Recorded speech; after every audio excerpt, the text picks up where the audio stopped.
What is going on, everybody? How are we doing on this fine Sunday afternoon? My name is Eric. Welcome to Q2C VR Gamer Live. We are a weekly VR podcast that broadcasts live on YouTube, Facebook, Twitch, and the multiverse. Not sure if we're in the multiverse today, but normally we broadcast in the multiverse, or you can catch us in glorious VR in your headset. But if you cannot catch us live, you can always catch us afterwards on your favorite podcast platform. But you know the deal, Todd. If you don't catch us live, you can't win anything because you need to be here live to win something. And we have, as always, a multitude of cool stuff to give away. But before we go any further, let me say hello to my partner from the great Canadian Northwest, the man who has spent the last week in Sweden, the man who claimed he would never, ever buy a PlayStation 5, a PSVR 2, but has actually tried one already, and I haven't. He definitely thinks he's better than me. Todd Jackson. What is going on, Todd? How you doing, man? Hi, diddly ho diddly. I am fantastic. I'm jet lagged like you have no idea, but I'm here. I'm excited. I had so much fun. You're the new Canadian Swede, bro. I know. You're the Swedish Canadian. It was funny. We're walking around Sweden and everyone's like, can you pick out the Canadian in the group? Because everyone's wearing parkas and toques and gloves and beanies. And I got a hoodie on and with my sleeves rolled up. So what are you saying? Like Canadians and Swedes are all the same is what you're saying? Oh, as far as temperature and climate goes, we're exactly the same for sure. Really? Yeah, it was great. Very, very cool. So yeah, we're gonna talk about your amazing trip to Sweden and to visit Resolution Games. We're going to talk about that in a little bit, and we're going to talk about some other cool things that I had a chance to do this past week. And yeah, I mean, literally, we both just got home like yesterday. I got home this morning at 3. Yeah, you were home late. I was home late. I flew in from Amsterdam in the Netherlands, and I flew to Dublin. And then I flew from Dublin straight into Boston. Then I drove a couple hours from Boston home. And then I was telling you earlier, man, I crashed last night hard. It was like I was trying to stay up as late as I could, man. It was probably like 9 p.m. Eastern time. And I literally I was talking to my wife one moment and then boom, I'm gone, man. It was completely shot. I was out until 3 a.m. And then I was completely awake at 3 a.m. That's the worst. Yeah, we were both awake right at 3 a.m. and like literally, I had mail and boxes and packages, and I'm like, well, might as well go to work. Started opening stuff, and yeah, it was a rough one. But you had it actually a little bit worse than me. What was your trip like yesterday? I left about 2:00 Calgary time in the morning on, I guess it would have been Saturday morning, and I got in at 3:00 Sunday morning. So it was like 26 hours. So 26 hours travel. That's not bad. How are we in 2023 and we still just across, across the ocean, we got 23 hours of travel. Yeah, I don't get it either, but dude, I just want to beam somewhere. Layovers were, I guess, my biggest problem, right? Because I had to go from, like, on the way home, I flew from Sweden to Amsterdam to Toronto, and Toronto to Calgary. So it just took forever. Listen to us bitching. We're like, I know, right? We got it so hard. Oh, I had to fly all the way to Amsterdam. I had to go to Amsterdam. I had to go to Sweden for the week. Oh, how terrible is it? You know what I mean? But shit, no, it does beat you up, though. It does beat you up for sure. Yeah. But let's, before we get into anything, let's say hello to our awesome chat. We've got some amazing people that we're going to hang out with us, and we just want to say thank you guys for bearing with us and not, we weren't here on Thursday. We hate missing shows, and we have never missed a week. Now, we've missed some Thursdays, but we've never missed a week. And I don't think we're ever going to, Todd, unless something crazy happens. Unless something crazy goes on. I think one of us will always at least be here in a week. And then, so that's what we're doing, man. We're gonna do this show today on a Sunday afternoon where people are probably watching football or whatever. Or I don't even care. You should be here. Football? Come on. What is football? Or soccer or whatever. I don't know, whatever sport you want to watch, but you should be here, Q2C VR Gamer Live, listening to some amazing content we have, because we have some cool stuff to talk about today. And there could be a rant. somewhere in there. So I don't know. Maybe I don't know if the fancy has hit me yet to rock and roll into a rant, but it's very possible. Maybe we'll hear you do it. I want to hear what the bat. I'm not fucking talking about what the bat ever again. I've already given that game way too much more press than that game deserves. I don't even want to mention it anymore. We had conversations about it in Sweden. It was funny. Oh, I'm sure you guys did. You're probably all talking about me being a complete idiot, going nuts about it. But yeah, before we go any further, let's talk to our chat because I want to say hi to everybody. I have missed everybody, Todd. I feel like I've been gone forever. It's been forever since I live streamed. I actually thought about live streaming last night, Todd. I'm like, yeah, I'm going to get home, traveling. I'm going to get home. I'm going to be at home in plenty of time. Like 9, 10 o'clock, I'll get into a live stream. Never happened. Out cold.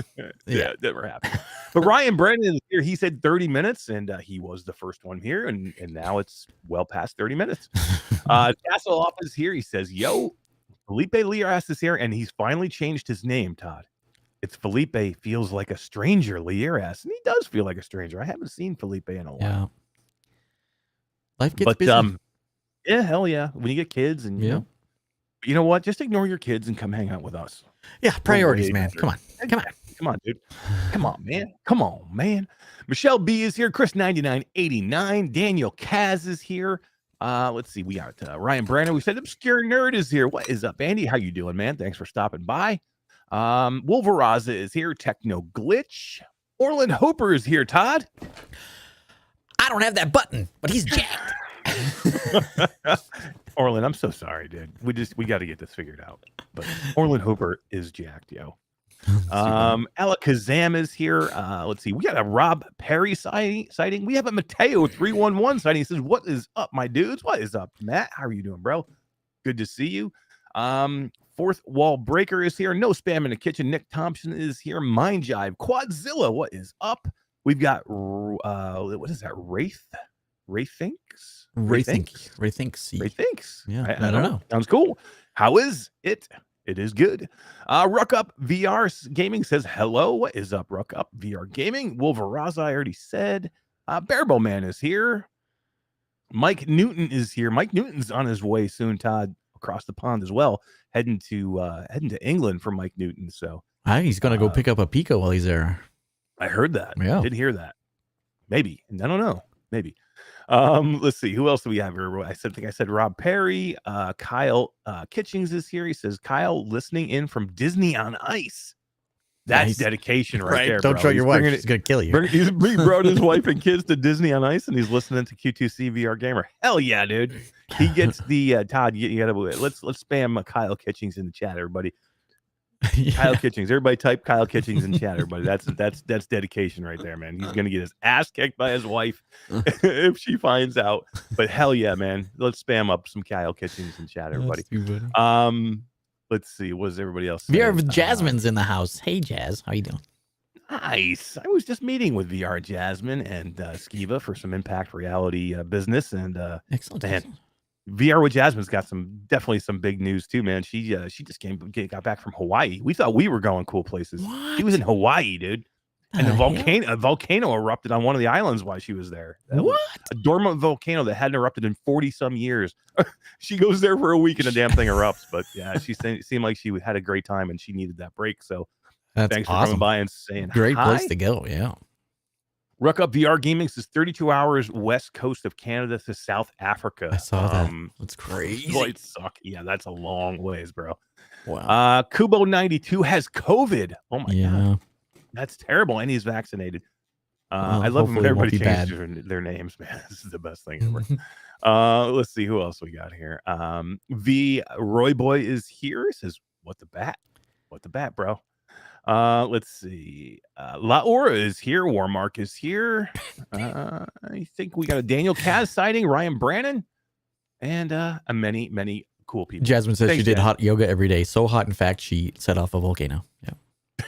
That's some seriously hot yoga right there. When you set off your own volcano, you know you've got some hot yoga going on. That's right. So oh yeah, thank you guys. Thank you all for being here. We greatly appreciate it. Again, like I said, we never want to miss a show, and we'll do it on a Sunday if we got to do it on a Sunday, and we'll rock it out live for you guys whenever we can.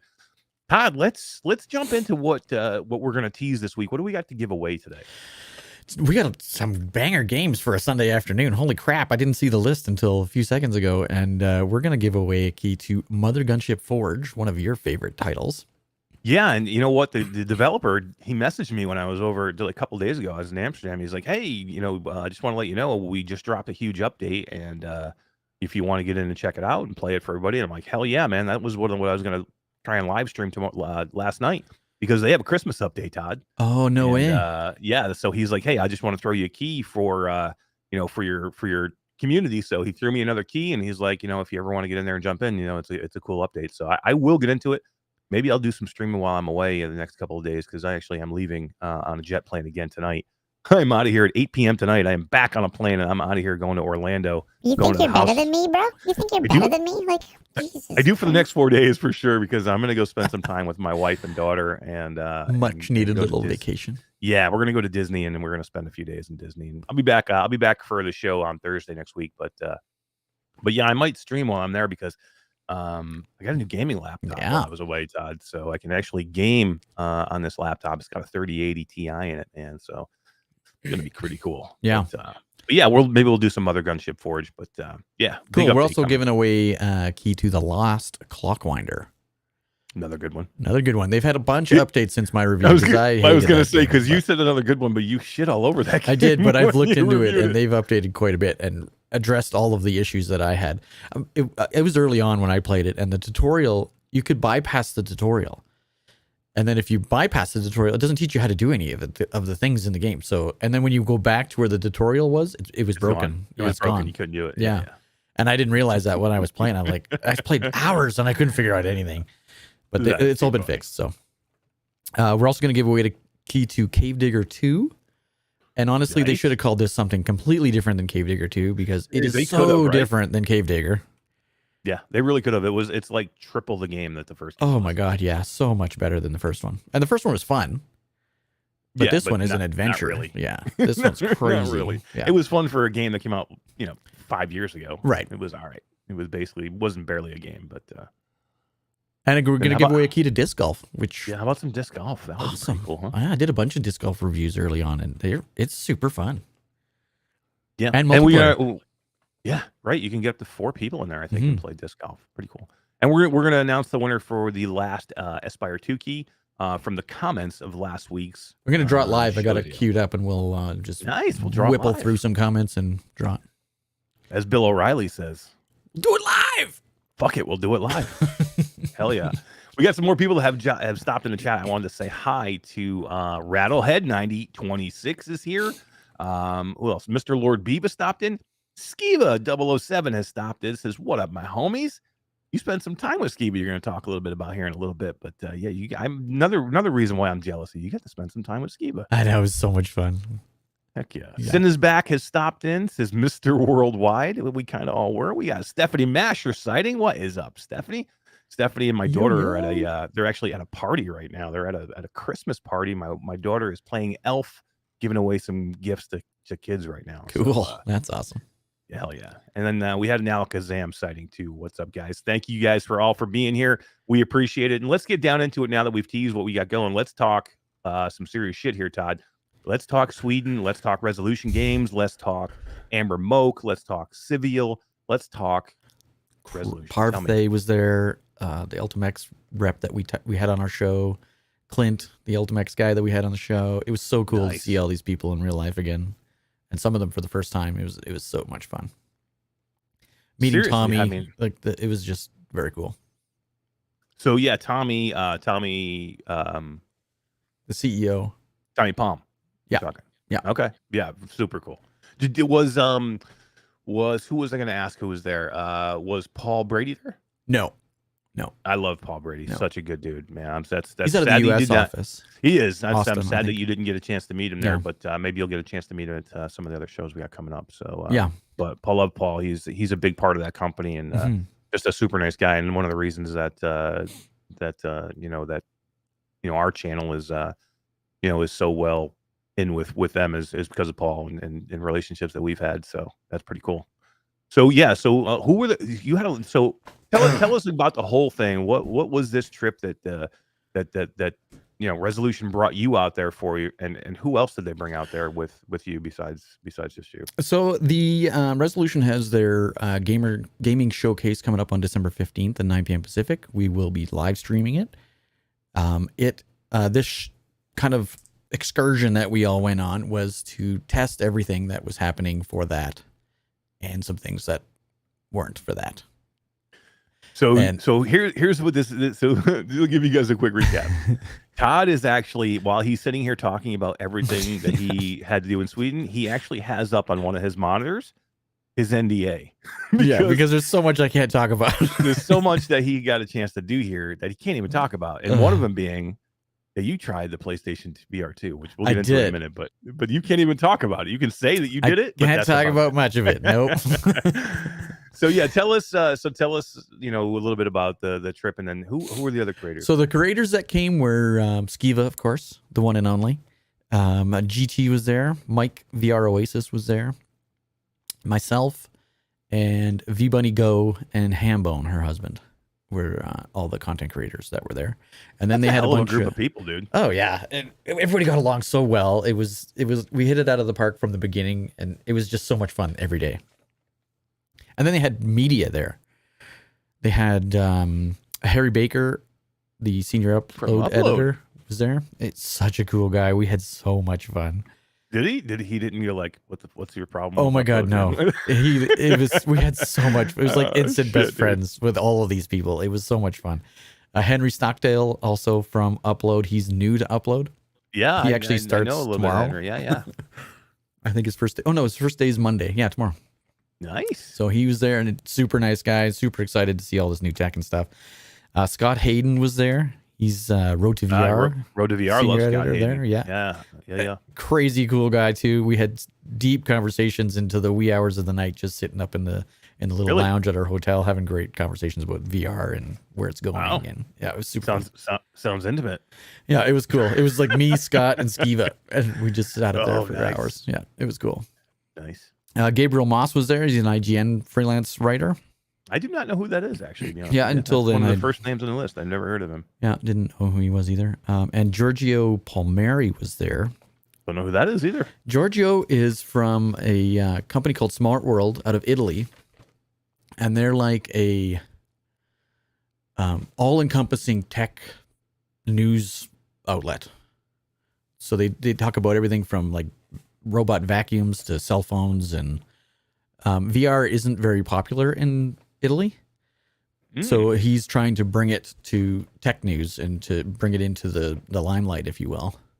So he's been going around doing VR related things to try and get more notice inside of Italy. So that's cool. So he's kind of like, he's like leading this, he's like spearheading the VR push. Yeah, exactly. In Italy. That's kind of cool. I like that. Yeah, he was super cool guy.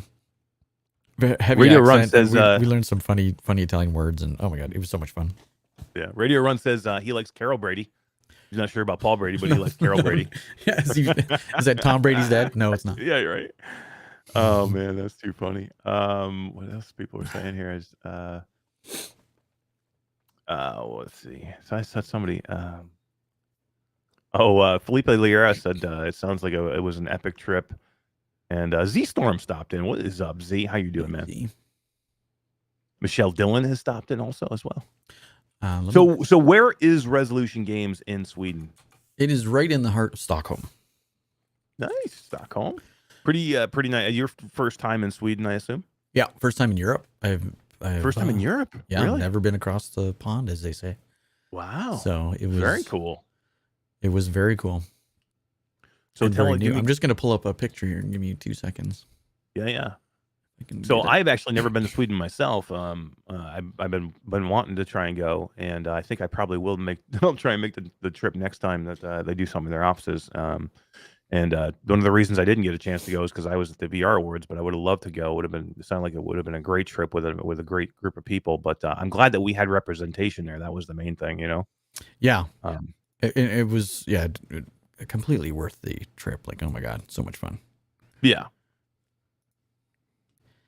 and I thought it was a cool idea for them to bring a mix of content creators and news people as well. So they brought some people from news organizations, and they brought content creators. So you're getting a kind of a good mix of people and how you're doing, and what they did here. That's a cool picture right there. You've got some. Hang on a second. Can everybody see that yet? No, not yet. Okay, all right. It's just me, but it's a pretty cool picture. I'll tease it that they don't know. It's a really cool picture. It's coming. It's coming. All right, there we go. Yeah. So now yeah, everybody can see it. Yeah, look at that picture, man. That's a freaking killer group of people. So I see GT and Mike Vieira Oasis right away, right next to V Bunny Go. I love V Bunny Go, dude. V Bunny Go, I got a chance to meet last year at CES, at CES at the Between Realities after party. V Bunny Go was there and her husband Hambone, and they were awesome people. And she has a huge channel, Todd, and freaking people love her. She is super entertaining, and her husband on the production side is amazing. Genius. Yeah, he is so creative. To watch him work, because he was producing content the whole time, whether it's TikTok shorts or YouTube shorts or editing videos on his laptop or whipping around with that camera all the time and doing funny stuff himself. Like, it was so much fun to watch them work. Yeah, it was very cool. They're very kid oriented channel, like very family friendly. Yep. She's got like 170,000 subscribers or something. Like, she's huge. My daughter loves her, man. If my daughter's watching anything with VR stuff, she's watching her.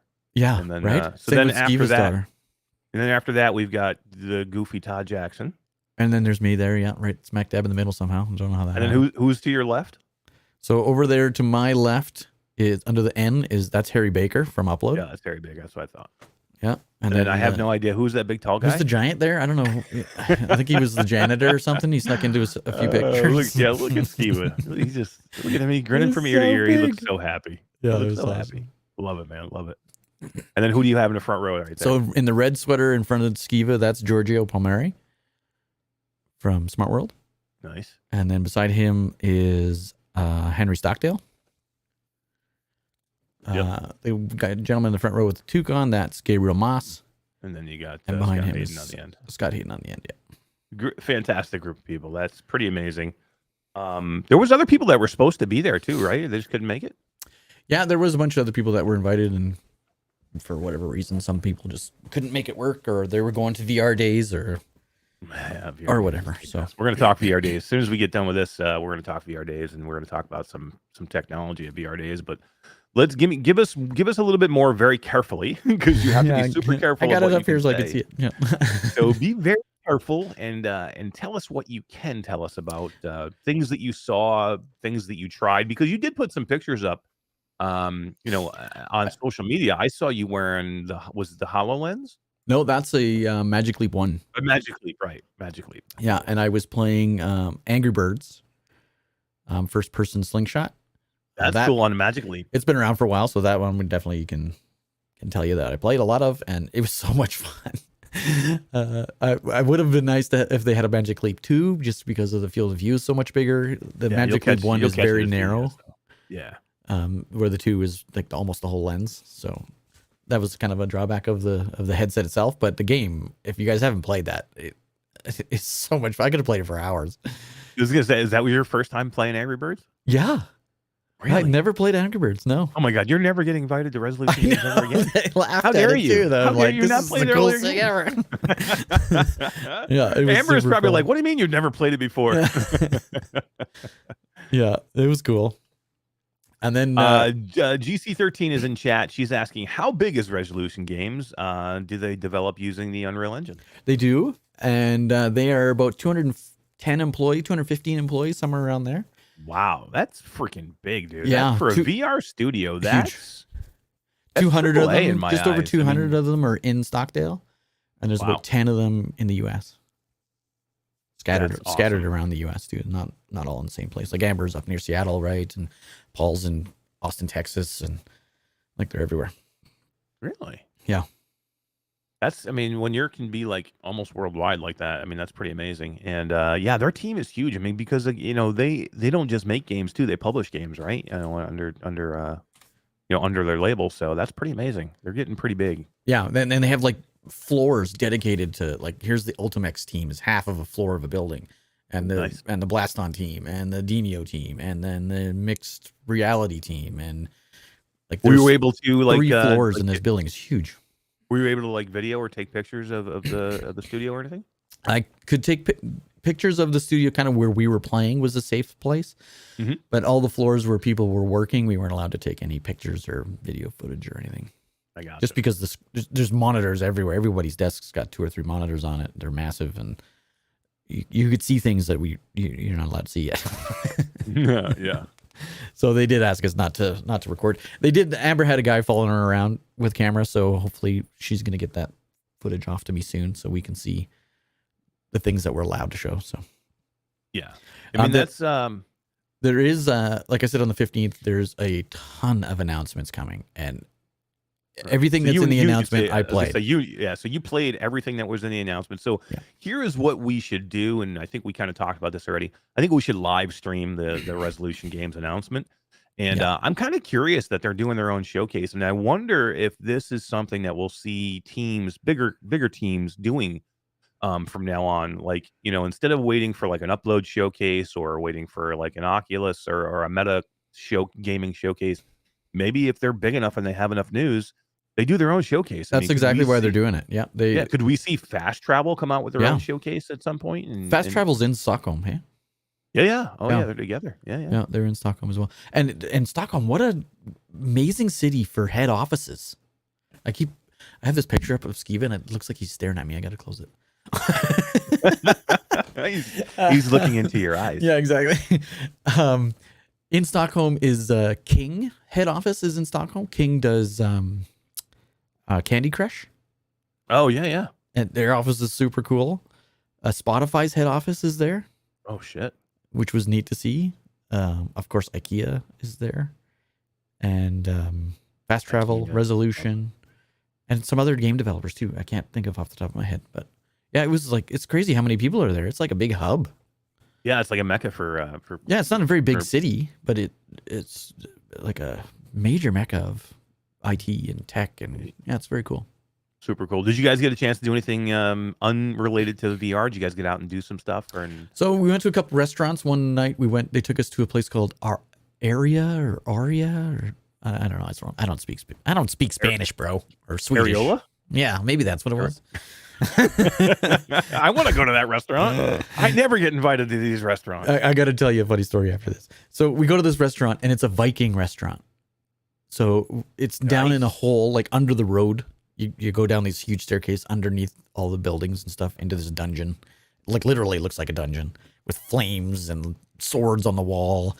And there's a guy at the door that blows this giant horn and announces every single person and what country they're from and makes up something about them when they come into the restaurant. You know who else blows a giant horn?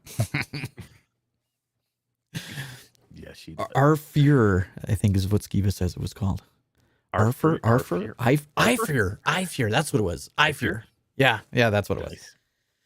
So anyway, so we got it on video. I'll have to dig it up and I'll put it up on YouTube or something. But how they announced all of us, and it was, and as you're eating dinner, every single person that comes in the restaurant is announced. And he makes everybody shut up. Like he screams at you if you start talking, so he can announce people, and then everybody cheers and bangs on the table, and it was so much fun. What an experience! That's awesome.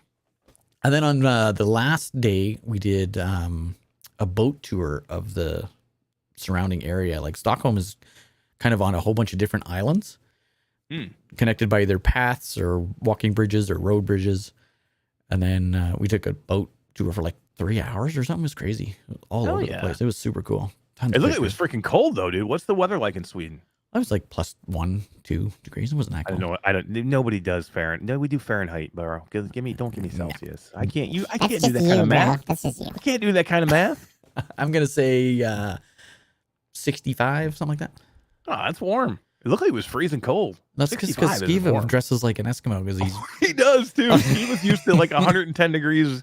He was like everywhere he goes, it's too cold for him. Okay, so I lied. 2 degrees is 35 Fahrenheit. So. That's cold. Okay, that's a big difference between 65 and 35. I don't know Fahrenheit. Nobody does. Goddamn Americans. 30 degrees is damn cold, dude. I mean, that's chilly. That's your nipples get hard real quick kind of cold. I'm gonna pull up one more picture to show you the.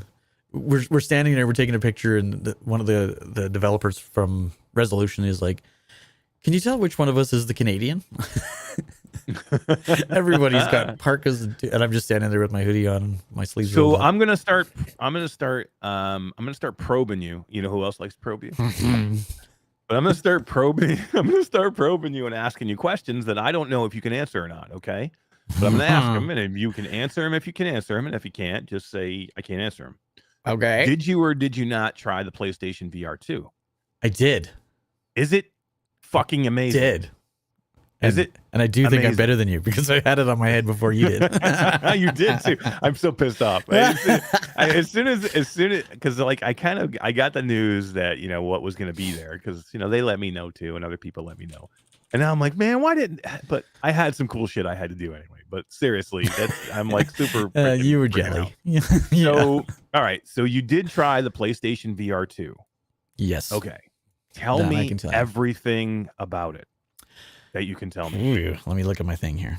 I knew this was gonna freak you out. I just want to know tell me how was the face haptics? Can you tell me anything? Can you tell me if it, let me tell you that, tell me this. Was it the best headset you've ever put on? Well, it was very limited in what I could do on it. So I didn't get to see menus or anything like that. Like it says, my NDA clearly says unreleased third-party hardware. I'm not allowed to talk about it. Okay. Okay. So you can't say it. So it's cool. I could say that. It's really, really cool. It was super comfortable. Nice. Let me say this. It felt familiar. Like okay. It wasn't groundbreakingly, holy shit, this is different. It just felt comfortable. You know what I mean? I don't know if familiar is the right word, but it was just not like when I put the Pico on the first time, it was like, what the fuck? It wasn't like that at all. Hey, will you do me a favor? Can you take a second? I don't understand how Skiva is not one of our moderators. Can you take a second and just make Skiva a moderator? Every time I see his name in chat, I don't see a blue. It bothers me. I have issues. Fine. Let me open another window. Jesus. Make Skiva a moderator. He deserves it, bro. He deserves it. So, I mean, it looks big. I mean, I know you can't say, but yeah, it looks like a big. It's definitely a big headset. It's a big headset, right? Yeah. But it doesn't weigh big, right? No. It doesn't like. So it doesn't. So even though it looks big, it doesn't. It's not heavy. I don't know if you can say sure. That. Can you even say that?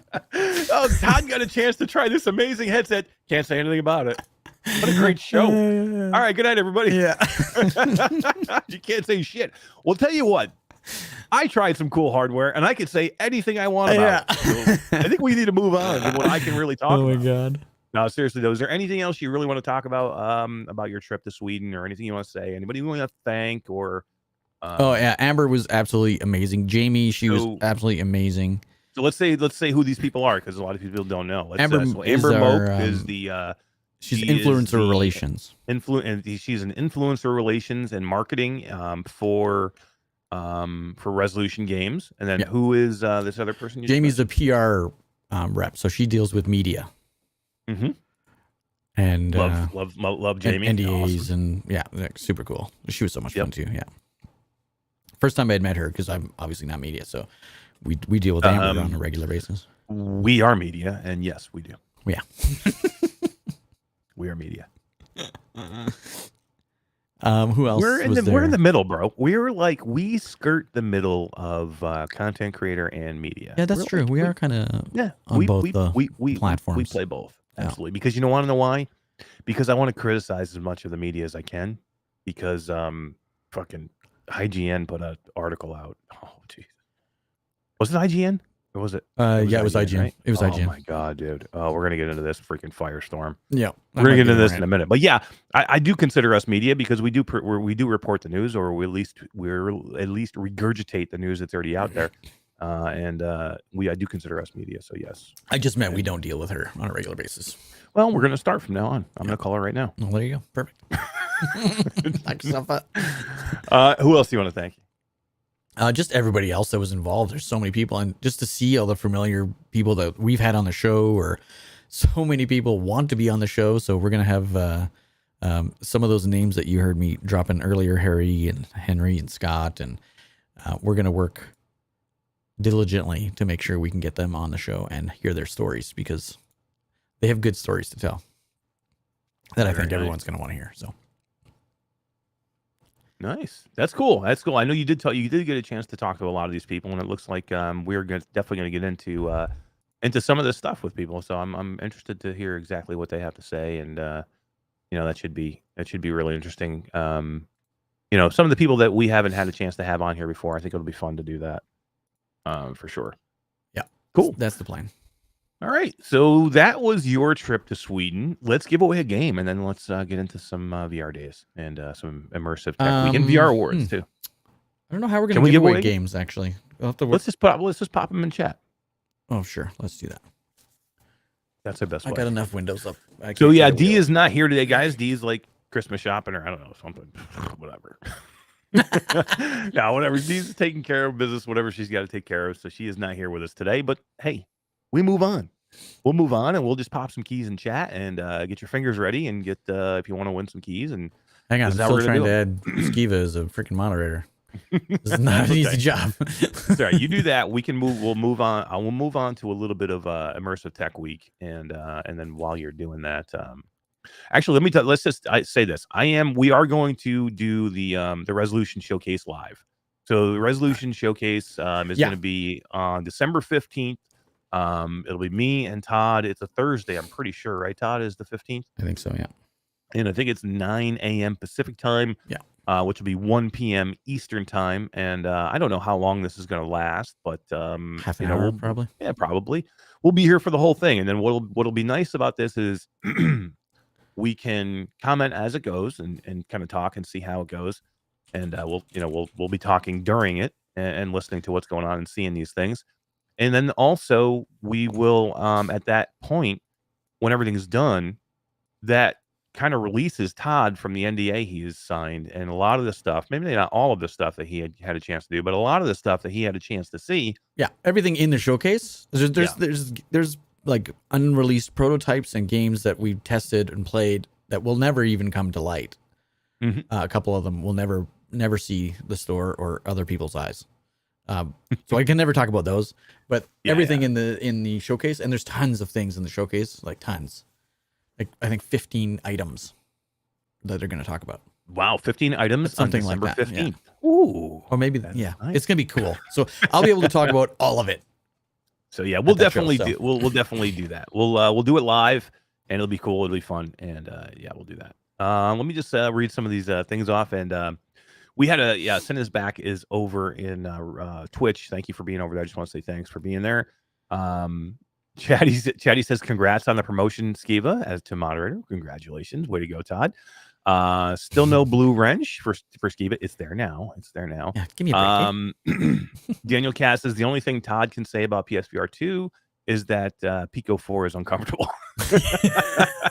That's true. I can say that. Yeah, that's true. Yes, you can say pretty much anything like that, but you just can't say anything about the PSVR 2. Here's what you can do. As soon as we're done here, you will tell me everything. Everything. And I mean everything, bro. Off the record, yes. Yeah, I want to know it all. I want to know everything. So Radio Run says rants. I know there could be a rant coming. It's gonna be it. I can feel my blood boiling already just talking about this article. So yeah, and then Space Tennis is epic mash rant. Let's go. It's coming. I think it's gonna come. Alakazam wants a Pimax rant. There very well could be a Pimax rant at some point here. You would figure that Sony would want the good press in the community. Yeah, it's just I don't even know if it's Sony more than it's resolution. It's no, it's definitely Sony, because these are developer kits that we're playing on. These are not the finished products. So there could be differences. So they don't want you to say anything about comfort or feel or look or anything in case it's wrong. Diego Durko says unacceptable that Dee's not here. I agree. She might. We might have to suspend her for a day or two for not being here and take away her pay. Oh wait, we can't do that. yeah, she doesn't get paid. So. I can't find these keys that you got on the key thing to give away. We have a Classy Grandma sighting. What is going on, Classy Grandma? How are you doing? Thanks for stopping by. we still getting into games? Been talking about their trips. Yeah, we're going to be getting into games very shortly. We're going to talk about VR days here. We'll do that while Todd's getting the keys ready. You can take your time. I'm going to read chat here real quick, and then we'll do that. Let's see. Who else we got? I love to see some classy grandma here, man. That's awesome. I love it. Ryan Brand says he's got to turn his football volume down. You turn your football volume down because I'm about to go way up. Virtual Steve is here. Nice, a new episode. Hell yeah, man. Sunday we are here because we couldn't be here Thursday. All right, let's get into this now, guys. Let's get into VR days because while Todd was in Sweden, boom, I got a chance. Drop the key. Oh, there we go. Key is in chat. There we go, guys. Take that key. It's a quest key. Bring it. Go get a game. Let us know who got it, so everybody knows that it's gone and doesn't have to try and keep getting it. So whoever gets it, just kick us up, and let us know that you grabbed it. Okay, so let's talk VR days. VR days is it's actually called Immersive Tech Week now. It is held in Rotterdam in the Netherlands, and it's the first time it's been actually held live in 2 years, and it's kind of a parlay of things. You have Immersive Tech Week or VR days, which is a whole bunch of VR AR talks and symposiums and panels, and then you have a complete expo floor where you have companies come in and show hardware, show games, and then they also have a couple of different like areas where you can try VR for free and things like that. They have a lot of stuff. And then it's also tagged into the VR Awards. Now, VR Awards, it's pretty damn prestigious. This is a red carpet, black tie event. Like it feels like the Oscars when you go in there, man. There's cameras, there's people taking pictures everywhere. You're walking red carpet up to this, big, VR days, like background, and everybody's getting their picture taken, and they're there's white glove butlers handing out champagne, and it's just impressive that our industry, a VR or AR industry, has an event like this that is like it makes it feel legitimate, right? I mean, we all look for legitimacy in VR, and this feels like this is something special. It's not held in some backroom area. This is held in a beautiful venue. It's well produced. It's put on by AIXR, the VR Awards, and it's just all very, very well done. So that's kind of like looped in all together. And I think what I'll do, Todd, is I'll start with I'll start with this. Got in there a couple days early because I wanted to have a day or two with my wife. My wife had a chance to go with me.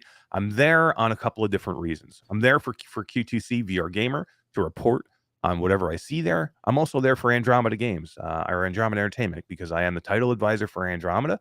We're up for an award, which was Innovative VR Company of the Year.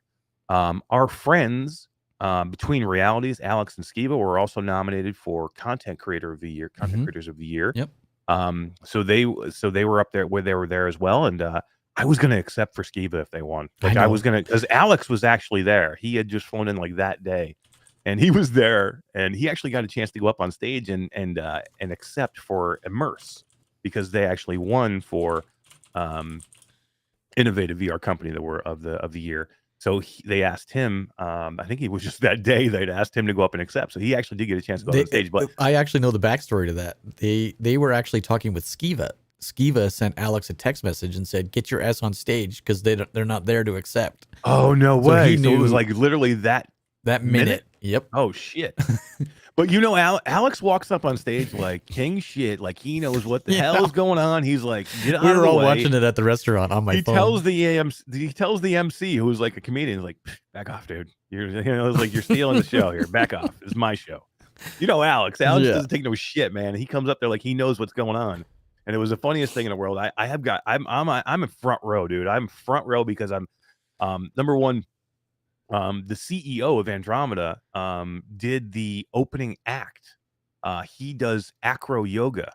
Cool. Him and his partner did an amazing dance thing, opening dance and acrobatic routine that was mind blowing. It was like based on VR. They were wearing VR headsets. Cool. It was the coolest thing. But so yeah, I was right out front, man.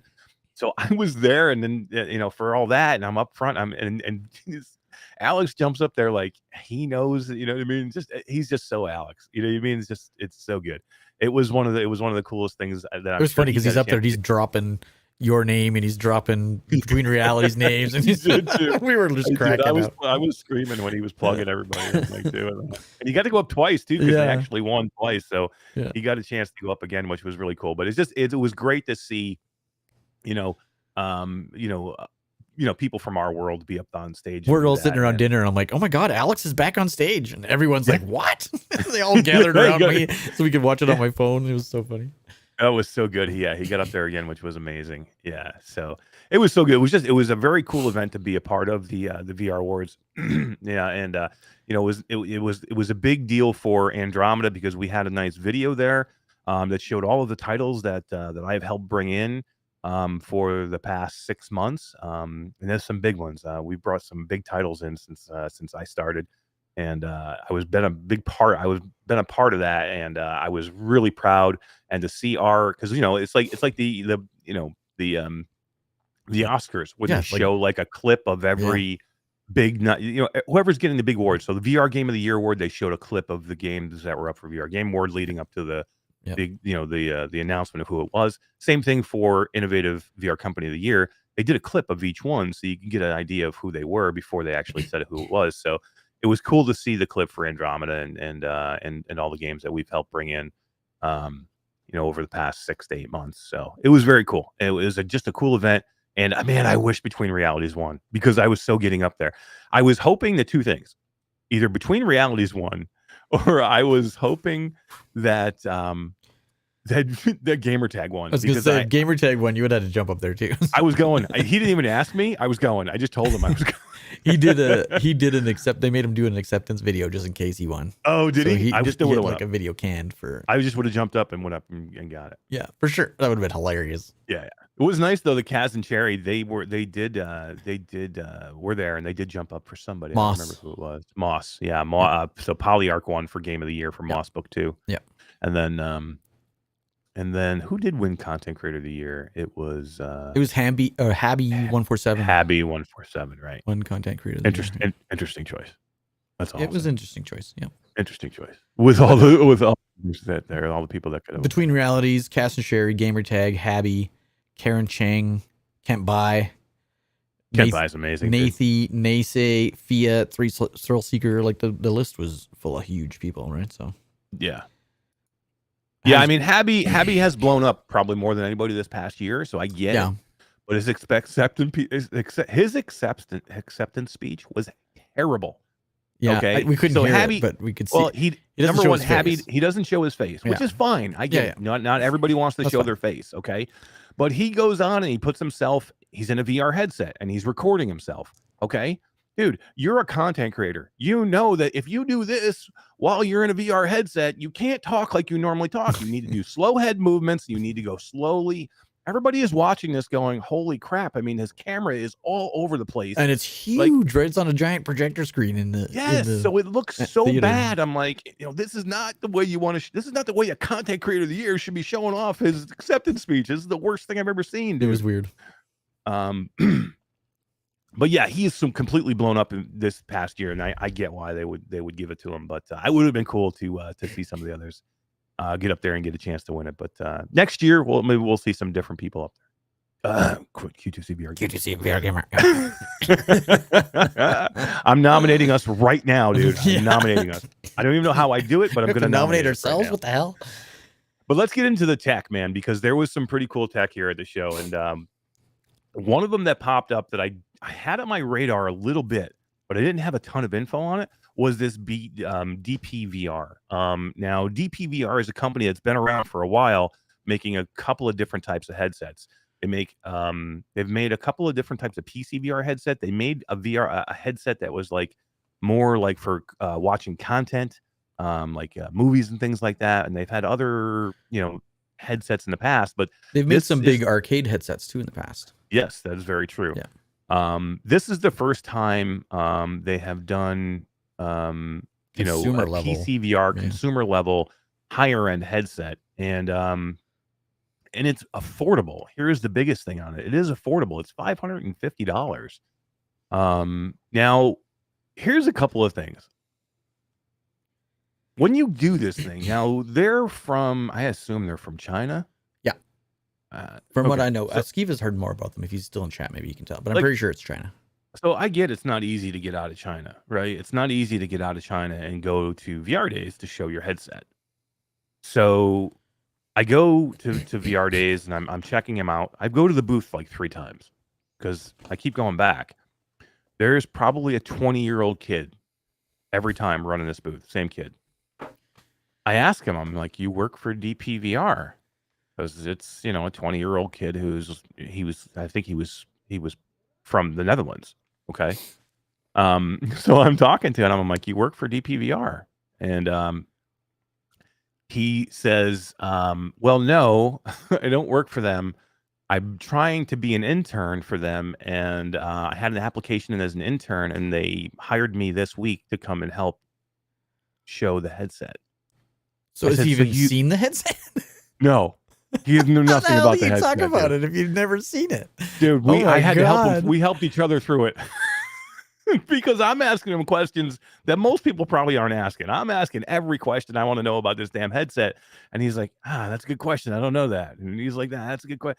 Like I have a video that I recorded that I'm going to probably pop up, and I'm going to edit it down and pop some stuff up. But it's basically me doing the initial talk with him. And it's basically him. I'm asking him like how it connects to the back of the keyboard. He's like, I don't really know. I'm like, well, let's go back and look. And I walk right behind the counter and I pull the computer apart. And I'm trying to figure out how this thing hooks up, because originally he told me it was an HDMI hookup. Well, I had heard it wasn't an HDMI hookup. It was a DisplayPort cable. So I'm like, are you sure it's an HDMI? And he's like, yes, yeah, I hooked it up. And I'm like, are you sure? And so I'm like, let's go behind the counter and take a look. And we're pulling the computer apart. So super nice kid. You know what I mean? He really, really nice. That was cool talking to him. But guys, if you were going to show your headset off, you need to have somebody representative from the company at an international convention tied to an award show. You didn't hire that day to come show your headset, man. That's pretty funny. Come on. I mean, this is a headset. They just kind of dropped it. Like anybody who's this is a VR show, by the way. So most of the people that are here know VR. I mean, there's some that don't, that aren't there for technical reasons or there for other reasons. But if I'm coming there and I'm asking you straight hard VR questions, you got to know these things, man. And here's what they show. Here's their demo. They can show anything, right? It's running on Steam on a 3080 freaking, graphics card. It can show you anything. They show me Air Car. I was going to say licensing. I bet you that's why they did Air Car. 90% of the people you put in Air Car are going to get sick, Todd. Yeah. They're going to puke. Yeah. So it's like the worst. It's like one of the worst things you could ever show to people. Now, it looks cool. Air Car looks great. Well, it looks beautiful. Yeah. It's not the first thing I jump at. If I'm trying to show off the power of my kick-ass, new PC VR headset, I'm not sure if I'm going out and grabbing the Air Car. And then the other thing they show me is the Blue, which is like a demo-y thing where you're down underwater. The water thing, yeah. Okay, cool. It looks good. But shit, man, you could have put me in Half-Life Alyx. You could have put me in Kayak VR. You could put me in anything, man.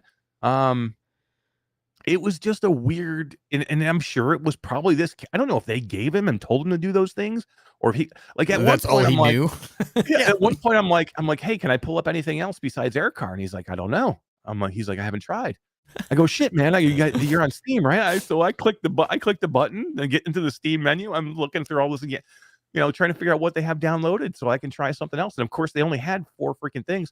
Like, he wasn't even going to show me the Blue because he didn't know it was on there. I found it. And I'm like, oh, let's try the Blue. It's just, this is Sim says the Blue and Air Car. What year is this? This is exactly what I'm talking about, man. Like, what are you doing? You're trying to show off. Look, you're trying to legitimize yourself, and DPVR, again, they're probably bigger LBE than they are consumer based, but that's LBVR, what their push is. Yeah, the location based stuff. They're trying to push, consumer. That's the whole idea with this. This is consumer. $550. Get it right now. Great headset. Let me tell you all about it. You're showing me. You're showing me. Number one, you're showing me games that are going to make most people sick. Number two, you're showing me games that are 16, from 2016, 2014, 15. Don't show me these terrible games, and then have a poor kid. And again, the kid was a nice kid, but you got a poor kid there who doesn't know anything about the headset. I mean, who trained this kid? I mean, you contact him the day before the freaking thing. I mean, come on. I mean, you know who they needed to contact? Contact Impact Reality. I'm trying to find your website. Shit. If you want help on how to show your headset, show your game, show whatever technology you want to show, you call me. You call Skiba. You call VR with Jasmine. We will show you how to do your shit. And if you can't do your shit, we'll do it for you. But don't go in half-assed and try and tell me that I should go buy your fucking headset for $550 when you can't even show it off properly. Go get Impact VR, Impact Reality. That's what you need to go to. Talk to those people, which is me and Skiba and Jasmine, because we know how to show this shit. Half the people there still showing Quest 2 headsets with the goddamn original freaking strap on it.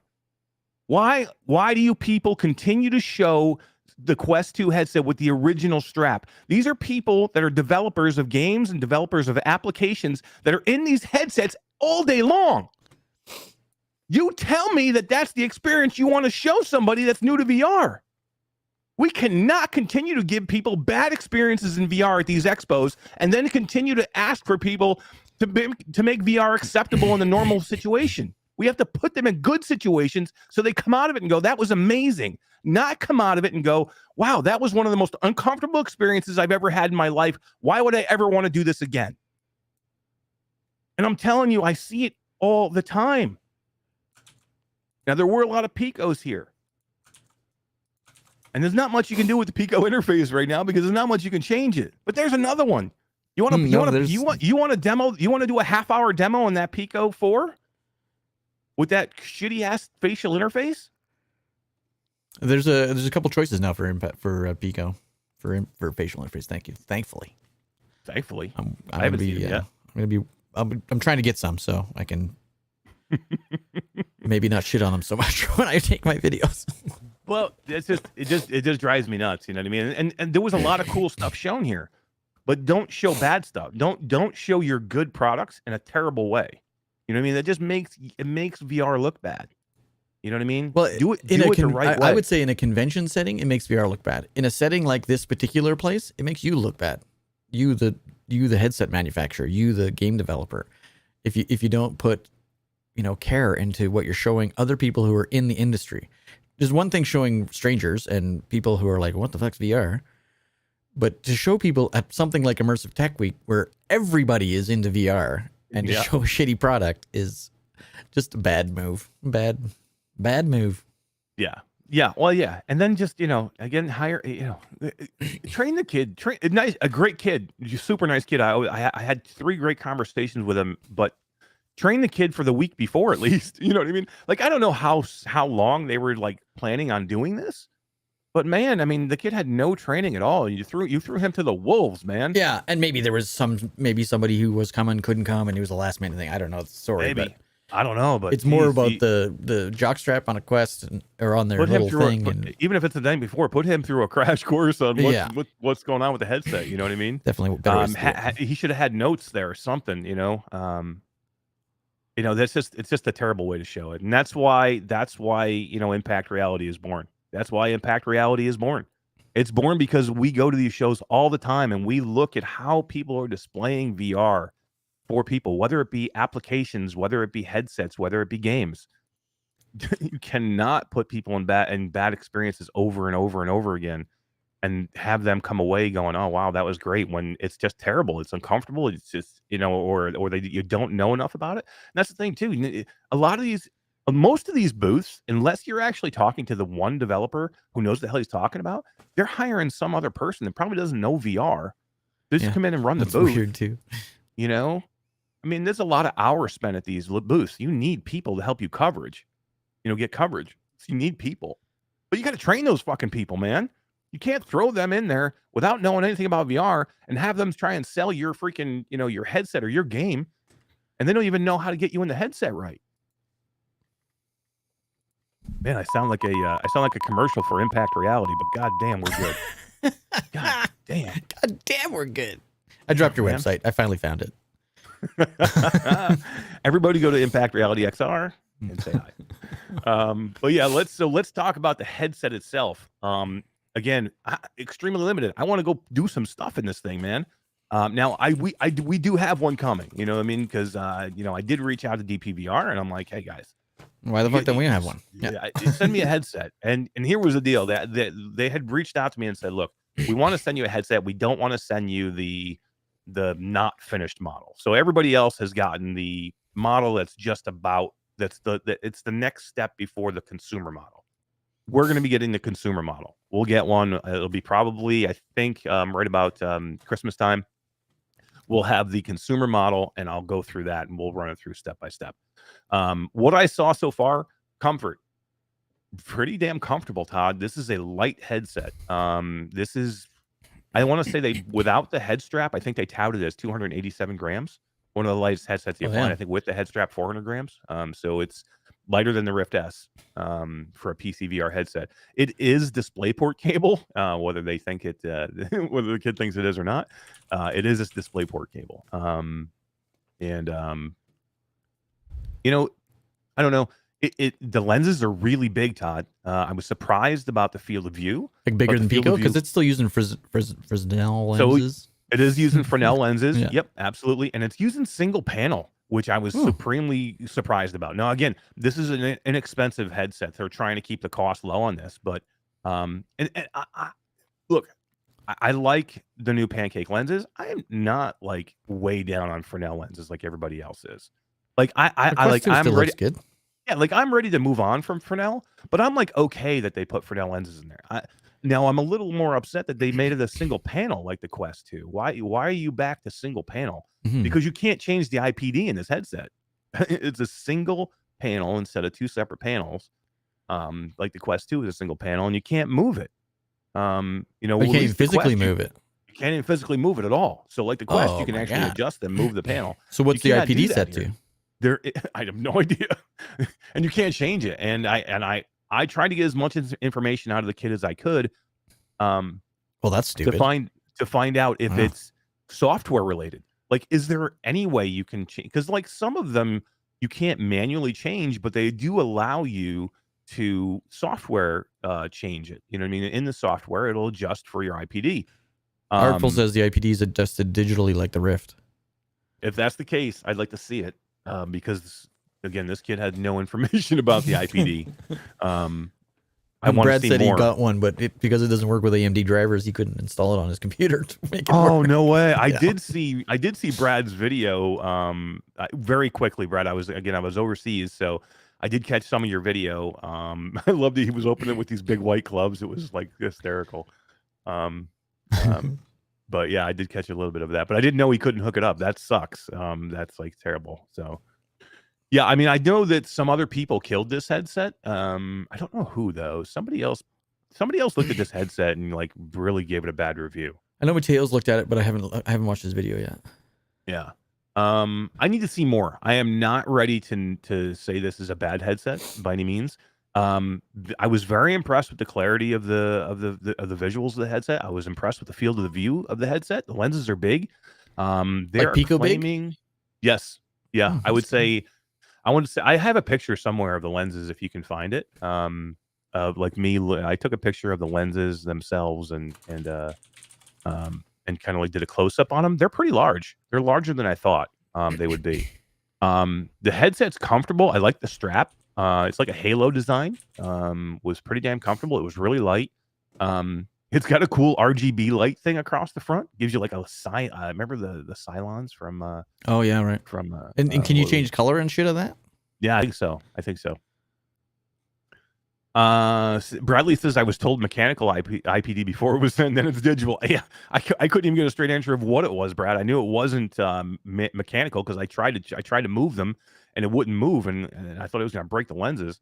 And then I asked him if it was digital, and he's like, I have no idea. The people said not adjustable. That's what I heard too. I had heard non-adjustable, that there is no way to change the IPD. So I'll be very interested to see on this final version that we do get the consumer version, whether it is adjustable. I know some of these companies now are trying to make the lenses so big that they get such a big sweet spot that you don't need IPD adjustment.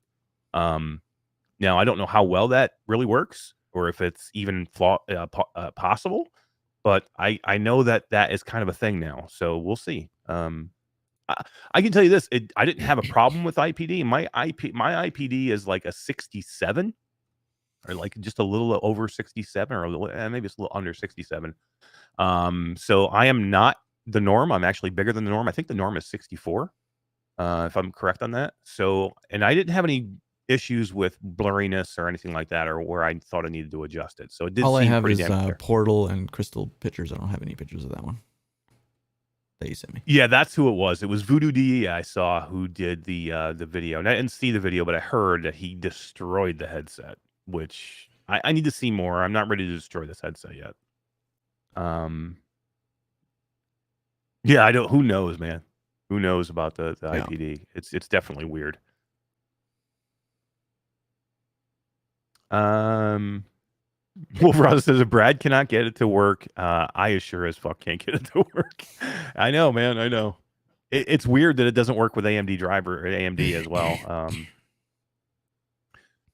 Ryan Brand says 550, you can destroy it. I'll tell you this: if it's a decent VR headset and it gives good visuals and it's not a compressed signal like it is with Quest 2, what are we talking here? 550. Now, it's difficult to talk about this right now because we've just seen the G2 be so cheap. But if the G2 is like normal price, $600+, this could be a good headset if you're looking for a PC VR headset. That's inexpensive, and it's inside out tracked. It's got 4 I was going to say, cameras. you don't need to have all of the index crap to make this work. So yeah, no base stations, no lighthouses at all. It's inside out tracked. It's got 4 cameras. They look like they're placed in good position. I used the controllers. They seemed fine. They seem very lightweight, like the Pico controllers. So they don't seem as robust or heavy as the Quest 2 controllers. To me, the Quest 2 touch controllers are still the king of the controller, besides the Pros. The Pros are different. Okay, let's talk about a regular. They're $300. Let's talk about regular controllers. I think the touch controllers are still the best ones out there, man. Even over the Valve Index controllers, because of the issues with so many issues with those. Well, the index controllers, the gripping is terrible. So that I mean, the Valve Index controllers were a great idea. They weren't implemented well, and there was a ton of issues with them. That's why I say that. Skiba's had 5 different sets of controllers with his Valve Index. I know, that's crazy. But yeah, I mean, the only thing that was different on the controllers, and I kind of showed this in some of those pictures too, the ring on the top of the controllers is not even. It's slanted, so it's like, oh no way. Yeah, it's like kicked off to the side a little bit. It's really weird. Yeah, it was really weird. But other than that, it seemed like it was pretty straightforward. What else can I tell you about them? That's pretty much it. I mean, it's hinged, Todd. So what was cool is you could actually, and a couple of other companies have done this. So where you don't have to take it off, you can actually just do this, and it lifts up. That's smart. So it's on a hinge. Now, what I've seen from these other ones I've tried before that are on a hinge like that, where you can just flip the visor up, it's usually really bad with light leakage, because it never seems to want to come back down and sit flush on your face again. This one, I didn't have that issue. This one flips up just like that, and it comes down and smushes your face. Like there was no light leakage in that one. I think if they do it right, like there is that last click that's like uncomfortable until you let go, and then it kind of releases a little bit, and then there's no the facial interface was weird too. It's like a soft rubber. It was one of the most weird facial interface. It wasn't uncomfortable in any way. It was just like there was no padding to it. It was just weird. Maybe because it doesn't like because it's like a halo design and it doesn't like really like need to like go tight to your face. Right.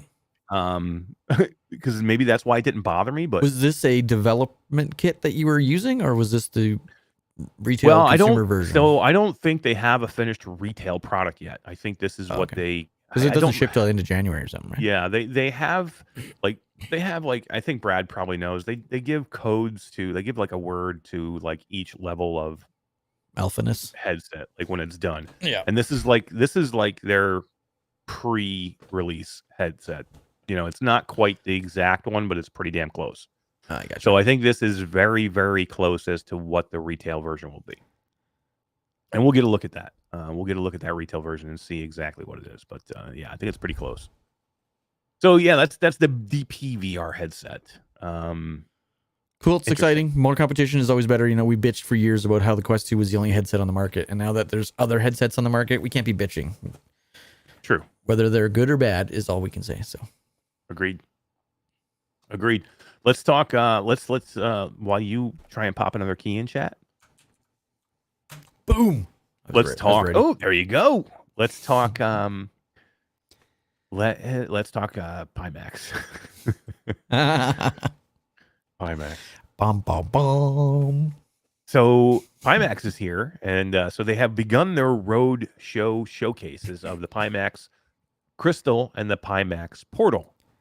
Now the Pimax Portal is their handheld, Switch type device, and then the Pimax Crystal is the new standalone, the new PC VR, eventually standalone headset. Right. Now they're showing it off, which is a good step. You know what I mean? I'll give them credit. They're showing it off. It's here. Yeah. You can do things on it. You can test it. Now, I've seen people that have gone to test these things where they haven't even been able to turn them on. That's bad news, right? I mean, when you're having people and you're showing big time, when you're showing people the device and you can't even turn it on, that's an issue, dude. Like, why are you bringing it out? Yeah. Like, why are you even showing this thing at that point? If you can't even, if you can't turn it on and I can't even see through the lenses, like, what are you showing me at this point? Yeah. Brad says mine is DVT. PVT is usually after and the last version. Right. That's what I think they were showing. Thank you, Brad, for that. I think their last version of the DPVR is what we're going to be getting is the PVT. What I looked at was the DVT. So I did not look at the final version. I looked at the last, but I'm just wondering if that's why the rubbery interface thing. Maybe that's not the. I don't think so. I think if Brad can correct me if I'm wrong. I'm pretty sure that the DVT is very close to PVT. So like those two additions are super close. Like they may change little tiny things between those two versions. Redesigning the interface is not that. Probably not. Gotcha. I don't think that would even be thought of, but I think it's pretty damn close to what the final version would be. Gotcha. So yeah, Pimax is in a weird spot here. Like I don't know. Here's the deal. I'm glad they're showing these things off, right? Because we didn't even think that we would see this. Like a lot of us were like so skeptical. Like if they could even show me something, I'd be surprised, right? Well, they came out and they're like, okay, road shows, we're gonna have it and we're gonna be testing it. Now, going into this, was it MRTV? Was it Sebastian who they went to his studio and they showed it to him and he wasn't even able to turn it on, right? Correct. So he didn't even look through the lenses or anything, right? On the portal he did, but he couldn't show the camera, so we never saw it. Well, I only watched about half of it, and for what I saw, he couldn't show anything. But the crystal didn't turn on, and they forgot to bring the crystal lenses. I mean, that's wait, we forgot. Look, they're in the car. Well, the car is down. It's like in another area. Yeah. I left them in the trunk, man. That was pretty funny. They were in the Uber and the Uber left. I promise they're really, really good though. Don't worry. Yeah. Just imagine. Close your eyes and imagine that the headset's on and the controllers are in your hand. All right. Here is what I'll say. I tried both, the Portal and the Crystal, and they were working, Todd. They both worked, and I now let's talk about levels of working. What do I call working? Now, let's talk the first thing, which I came away very impressed with, and that is the Pimax Crystal. Now, the Pimax Crystal is a new PC VR headset. Why is it a PC VR headset? Because it doesn't work as a standalone headset. Otherwise, we'd be looking at this right now as a standalone headset, but it doesn't work. They couldn't get it to work, so they had to change things on the fly, and they had to ship it out as a PC VR headset because that's the only way they could get it to work. So a month ago, they were talking to us about the fact that they would upgrade it to make it a PC VR or a standalone headset. Is that still in the, or is it Still another coming. device, Yes. another product? No. This is Okay. definitely coming. Okay, so it's basically just going to be a software update, and when it's time, your PC VR Crystal headset will turn into a standalone headset, launched with a store and everything. Right. Now, I know that this is happening, guys. Okay, I know it's happening, and why do I know it's happening? Because I know that they've actively gone out and shopped games And porting bought, games. Yeah. and bought games and ported games. Okay, so that is going to happen. Whether it works, I don't know because I don't know if the standalone works because they can't get it to work. That was the whole idea, guys. Myself and Todd have been in meetings with Pimax 3 months ago. Right now, they told us we would be getting the standalone Crystal because that was what was supposed to happen. Correct. A month ago, or maybe a little bit more than a month ago, we had a meeting with Pimax, and they said, we can't get anything to work. we just can't get anything to work, guys. Sorry. But we can get it to work as a PC VR headset. At least they were honest. So we're going to show this, and we're going to make it a PC VR headset. And then eventually we're going to launch it as a standalone headset. We promise it's going to happen. So, all right. So let's talk about the Crystal as what it is now. The standalone we're going to put to the side because I don't know what that'll be and when we'll see it, and that's not something I tried. Exactly. I tried the Pimax Crystal PC VR headset, and Todd, I'm pretty impressed. Yeah, As a hey? PC VR headset, this thing is damn comfortable. It's really comfortable. Now, it's not the big 200-degree field of view as the AKX, so it's not as wide. But what does that do? Number one, it cuts down on the weight. It cuts down on the side wobble that you get with the AKX. Anything that you could say about the AKX that you don't really care for, is kind of gone here, which is nice because it's actually really comfortable. I was worried about the field of view because what we've talked about is everybody. What is associated with Pimax? Pimax is associated with the big hammerhead looking headset that gives you the biggest field of view that you can get in a VR headset. That's their claim to fame. But they did not do that. That's not what you're getting here, right? So I was super nervous about the Pimax Crystal, and then it's going to be disappointing because it's not that big of a field of view. It's only a 116-degree field of view, not a 200-degree field of view. It's 116, which is still good. It's okay. It's great. But is it going to be bad when you look at it, compared to a 200-degree field of view? Yeah, and Here's the why go with the hammerhead look? Because they didn't need to. The lenses. True, but I think that's their look now. That's just their look now. Yeah, that's I their guess. thing. So that's why they did it. Now here's the thing. It's way better than I thought it was. I thought I was going to be disappointed, and it wasn't. It's really big, Todd. And here was one of the things that I came away from it. The vertical field of view is the largest, or one of the largest I've ever seen. It's actually the vertical field of view on this headset is larger than the Pimax AKX. Wow. So it takes away some of that hit of the you don't get that wide field of view that you do with the 200-degree field of view headsets in the AKX, but the vertical makes up for it. So and you don't get that warping that you get with the AKX either. Right. Now, the AKX is definitely better than the 5K with that warping, where it's not as noticeable. It's still there, but it's not as noticeable to the where it doesn't bother me anymore when I'm in it. Right. But it's completely gone now with the Crystal. God, this is one of the clearest headsets I've ever seen lens-wise. I have some questions about the Crystal that you I may can't or tell not. you anything. No, I'm under NDA. No, I'm You just may or kidding.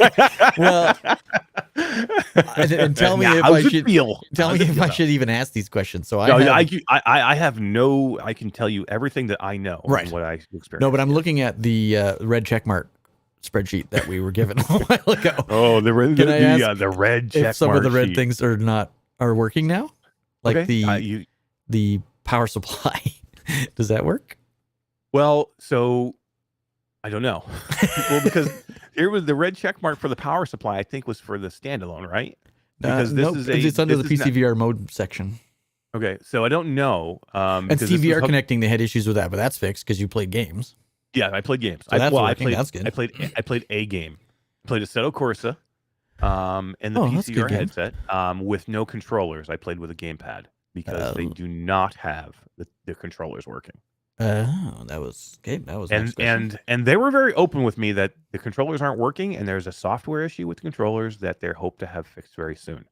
But right now, the controllers are not working. What's the refresh rate? Refresh rate is pretty high. I don't remember the number, but it was higher than I thought it was. Let me see if I can't find. I did take some notes. They had told us 90 to 120 as options, and 144 was coming. So it's 90 right now. Okay. They do not have it set for 120. Yeah, it's 90.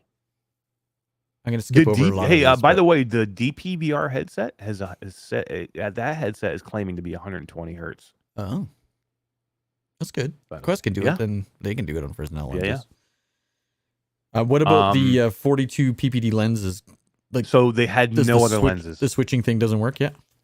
They didn't show me anything. They had nothing to show me. That's another thing. We're like, oh, we don't have that. We couldn't bring that. Brad, I know, was talking about the lenses on his. Did they actually have them there for you to switch, or were you just mentioning?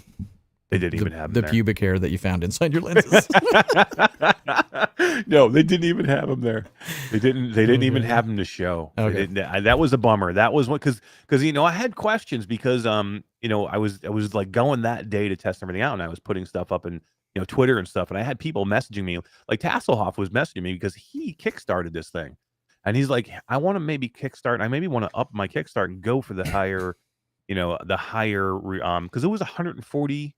What was one of them? What was one of the lenses? Was it 140 degree field of view or 140 refresh rate or what? 42 pixel per inch or PPD, and then I don't know. I closed it.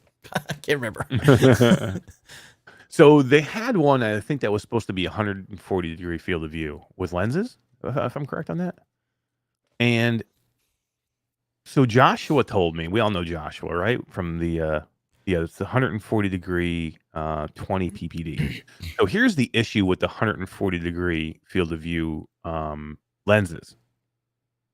They have terrible screen door effect to the point where you may not want it because the screen door is so bad.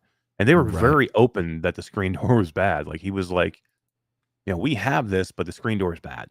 You know what I mean? I'm like, well, what? So to me, if the screen door is bad, why? If it's so bad, why would I want it? You know what I mean? Why would I go to that? Like, I understand I want field of view, but if you make the field of view to the point where I'm seeing such a screen door effect that is bothering me, don't even offer it at that point. You know what I mean? Like, to me, it's just it's them saying, we just want to be able to offer something that sounds fantastic. And then in the end, it's not very good. You know what I mean? Yeah. So, I mean, it's just a weird thing. So it was tough for me because I had people asking me questions like, can you ask them this or can you ask them that? Because I have legitimate questions because I am going to kickstart this thing, or I already did. And I wanted to know if I should keep it or if I should get rid of it or if I should upgrade. And I came away with it not being able to give many answers because they don't know them. Like, they don't know yet. Like, right. Like Joshua was talking to me. Yeah, Josh was there. An interview with him. Yeah, Joshua was there. He was running the whole counter. Martin was there. Sweeviver. He was running the counter, and then he was one on of their TV as well. Yep, and then one of their head execs, Dragon Wang, was there, and very nice people. I love these guys. Like I said there, Joshua gets a bad rap too. That guy, everybody kind of kills him. He's super, he's super excited for this stuff. You know what I mean? Like you can tell he's passionate. I talked to him a couple of different times. He's passionate about what he's doing. I mean, nobody goes out and goes, wow, we got a terrible product and just don't even want to talk about it. Right. They're like they want to have good products, right? I mean, he believes, I think he believes what he has is good stuff. I just don't know if they're going to be able to fulfill what they believe. Like, I mean, well, we said it when they first announced it. They've bit off so much. Like, are they overprompt? And they do that a lot. So, but here's what I'll say: forget about all the other stuff.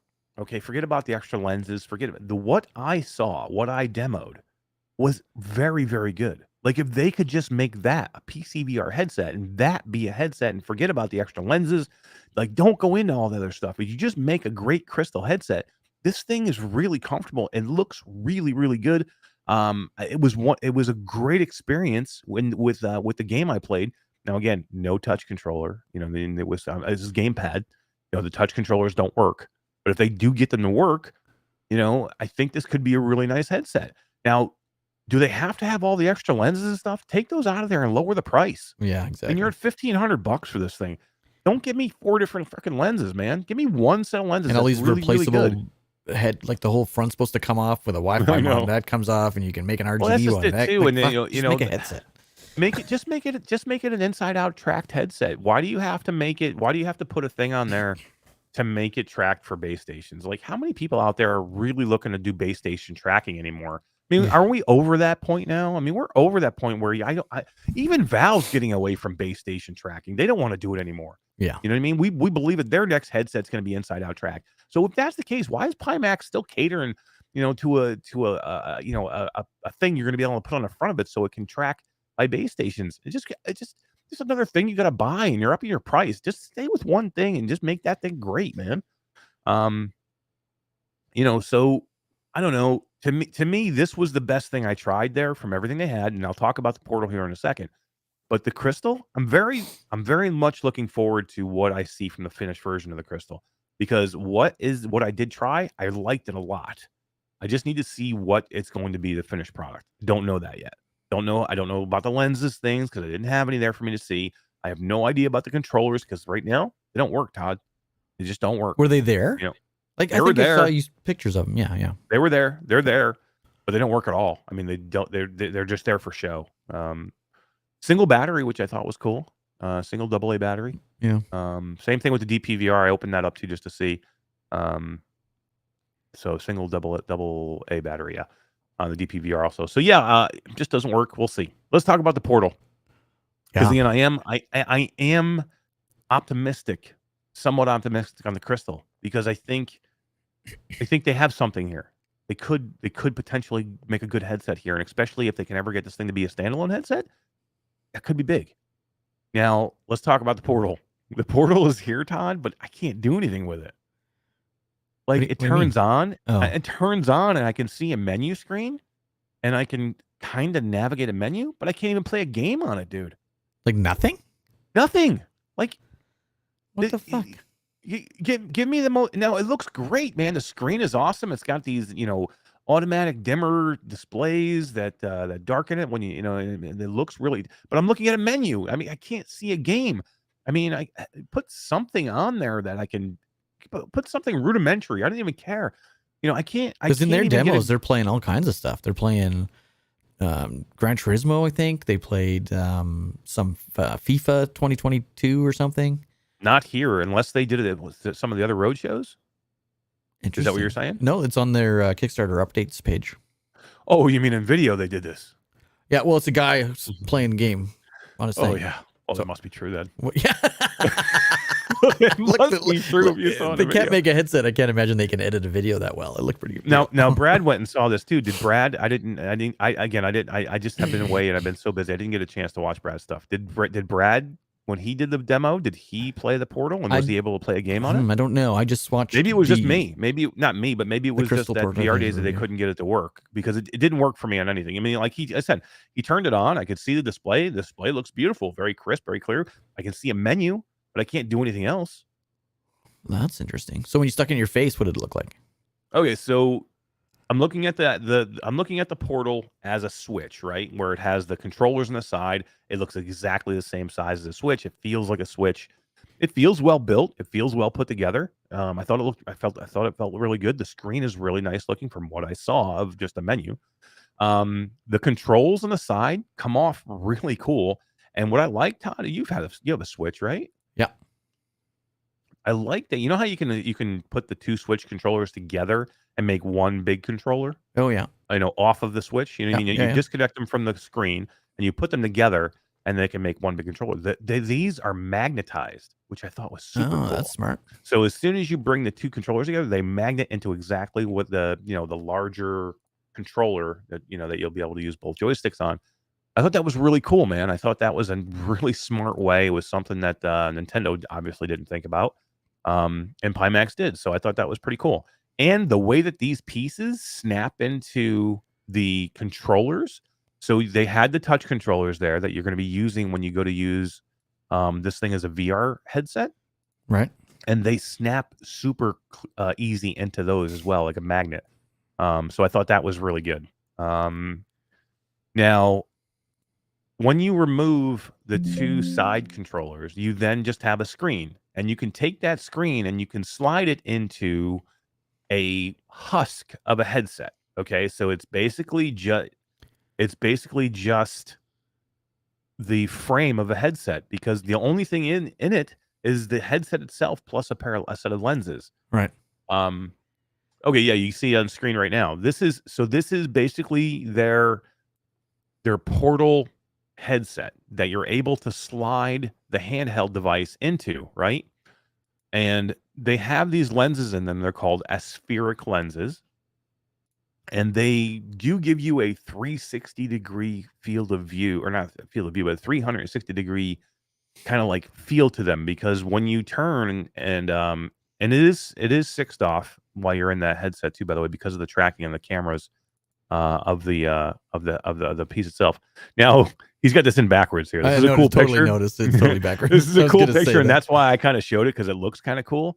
So you can kind of see what I'm going to see inside the headset, which is this huge. If you're looking at the screen now, you look at the two lenses. I'm looking at the like a Grand Canyon type of display, and this is the only thing I can see in the headset. By the way, I'm looking at a static picture. There's no game. I can't play anything. They're basically sliding this portal into this, and then the lenses are really big too, Todd. If you see the lenses here in this picture, looks the lenses were really big, headset, right? Yeah. Yep. Now they had two sets of lenses here. They had the aspheric lenses and they had regular lenses. Now the aspheric were different. They have a different view to them. They have a very warped view of that scene that you're looking at. It was an odd feeling to be inside of there. It almost gave me vertigo because of the way they were. Yeah, I don't know. It's hard for me to describe the view in it and the look in it. They were super clear. They look good. Fisheye. That's a very good way to say it, Tass. That's what it gave me the feeling of looking through a fisheye lens with these aspheric lenses. And how are these? These were super cool. This was amazing. Yeah, these were great. This was one of the best parts of it, because these little controllers are exactly like a Switch controller, and they just snap right into the touch controller, and they're perfect, man. It's exactly the way you'd want it for it to work. I thought this is a super smart and interesting way to do it. Unfortunately, this right here, the controller, was the best part of the demo. Was the best part of the demo, because again, I'm not seeing. But the controller here. didn't work either, because you couldn't do anything on the screen. No. Oh my god! This is all talk about feel. This is how it felt and how it snapped in. That's how I'm seeing it. If we're talking about what it looked like and was it a good VR experiences, I can't say, because I don't have anything. There's nothing for me to go by. They put that thing in me. I put it on my head, and I have a static view of this Grand Canyon scene that I can kind of turn, and I can get a 360 view of this scene. It's at least a VR picture, like the 360 picture, like you can move around in it, like not physically, but your head around. Off. Yeah, again, it's 6 off. It's tracked because it's got the cameras on it. So yeah, I can do that. You can do all that. But it's could you see limited. hands or something? Nope. I didn't even have controllers. They were just in it. If you saw the picture of me there, I'm in it. I'm holding the headset. Not because I had to hold the headset, just because it was. I don't know why I held it, to be honest with you. But yeah, I mean, that's all. You're seeing a static picture. There's nothing else. So Google Daydream, really? It's extremely limited. Wow. It's Brad says this stream has made me feel less crazy. You're very welcome, Brad. You're welcome. Yeah, it's weird, man. This is a very weird thing. Well, that's unfortunate. I I wouldn't say high hopes or high expectations, but giving that they were pushing this, we're coming, we're going on a road show, we're going to show people get to come to our booth and spend hours. Like you booked like 2 hours with these people to do this, to stand there and look at something that doesn't work. Were you there for 20 minutes and then said, I'm going for lunch, or what the hell? Yeah, it was funny too, because I went back several times. Like I went back and I tried to, I tried to get in, and I said, is there anything more you can show me? And I went back a couple of different times, and and again, everybody that's working there, they are extremely knowledgeable about what they're talking about. They just don't have what they need. You know what I mean? They don't have proper display. You know what I mean? And again, Crazy. we talked about this earlier. It's showing off hardware. If you're showing this, and here's the only thing with the Pimax that helps them. If you're showing this to somebody who doesn't know VR, it looks super cool. You're like, holy crap, this is another thing, and it's amazing. But if you're showing this to somebody who knows VR, they're like, well, what are you showing me here? Like, what is this? You know what I mean? Like, why is this good? Why do you think this is good? Why would I go kickstart this? Yeah. Now, Todd, they're going to hit their Kickstart goal. They already have. They already hit it. Yeah. They're going to wait. They're going to surpass it. They're going to kill their Kickstart goal. So whatever we have said, whatever Brad has said, doesn't matter, because nobody gives a shit, apparently, because they're still going out and buying. They're still out and kickstarting this thing. And this is the deal with Pimax. They sell on promise. They sell on possibility. They sell on like the good part about doing it on Kickstarter, though, is good and bad. Good is if they don't make the product, you get your money back. If they do make the product and it's janky, you're kind of screwed. The other reason to do, and I think we've touched on this before, the other reason to do Kickstarter campaigns is to show enterprise world that, hey, we've got some cool tech, some great ideas. Come and buy my company, because I'm sick of doing this by myself, which is also what they could be doing, which could be good, because someone could buy the tech, take away the hammerhead look, use the tech that's inside the thing, and make another headset. That's not going to happen in the next 6 months, but it could be a couple years down the road we get something cooler because Pimax gets bought out. I don't know if that's happening, but a lot of companies use Kickstarter for that reason. So yeah. So it's not terrible that they're on Kickstarter, and it's not terrible that they're getting tons of people buying it on Kickstarter. You feel bad for them if nothing comes from it, but yeah, there are ways to get out of it in Kickstarter, which is good. So it's better than just giving them money, because then you're fucked. Here's the thing I always say about Pimax. I say it about every time I talk about Pimax. If any of this works, it's going to be great. Yeah. Right? If they could pull off, I told Todd this earlier, they could pull off half of what they're touting here, I think they would have something. It would be good. Like with the Crystal. I'm like, Todd, man, if they could even do half of what they were saying they could do with the Crystal, and just make it be the headset it is right now. Yeah. And then make sure you push the forget about the lenses. I don't even care about that stuff. No. Make it be the headset it is right now. And all the extra shit that you can replace in the front, that's stupid too. Just make a PCVR headset. But make it a PCVR headset, but make it standalone later, and make it work standalone and be great. This is a great headset. Cut that would the price. be fantastic. Yeah. And it would be, well, at that point you'd be able to cut it, right? Cut all the other bullshit out. And do that. But I don't know. I mean, like, they always overpromise and underdeliver, Pimax does, and I want them to be good. Like, I really do. And their ideas are fantastic. And I don't know if it can fulfill any of them. Yeah. I don't. Diego Darko in chat even says, I like the Portal. It's clever. It's aimed at the handheld crowd, and then you can try VR mode if you already have a pedal or the Portal. And I agree. Yeah. This is a neat idea to have a switch that it can stick on your face, and now it's a VR. And if it's done well, definitely, it's a whole new market of people. Mickey Burr says, bye all. Have a good stream, Q2C VR Gamer. Mickey Burr, thank you for stopping by, bro. Appreciate it. Thank you for being here, and you have yourself a good afternoon. Paradise DK has stopped in, and he says, how you doing, everybody? And PD, congratulations on finally getting your eye surgery, my friend, and I hope and pray for you that everything is smooth from here on out. And congratulations on finally getting it done, Todd. Yeah. He's ready to roll now. Get some old PD back. Time. Yep. Get some more PD, more PD videos. It's been too long. Been too long. Too long.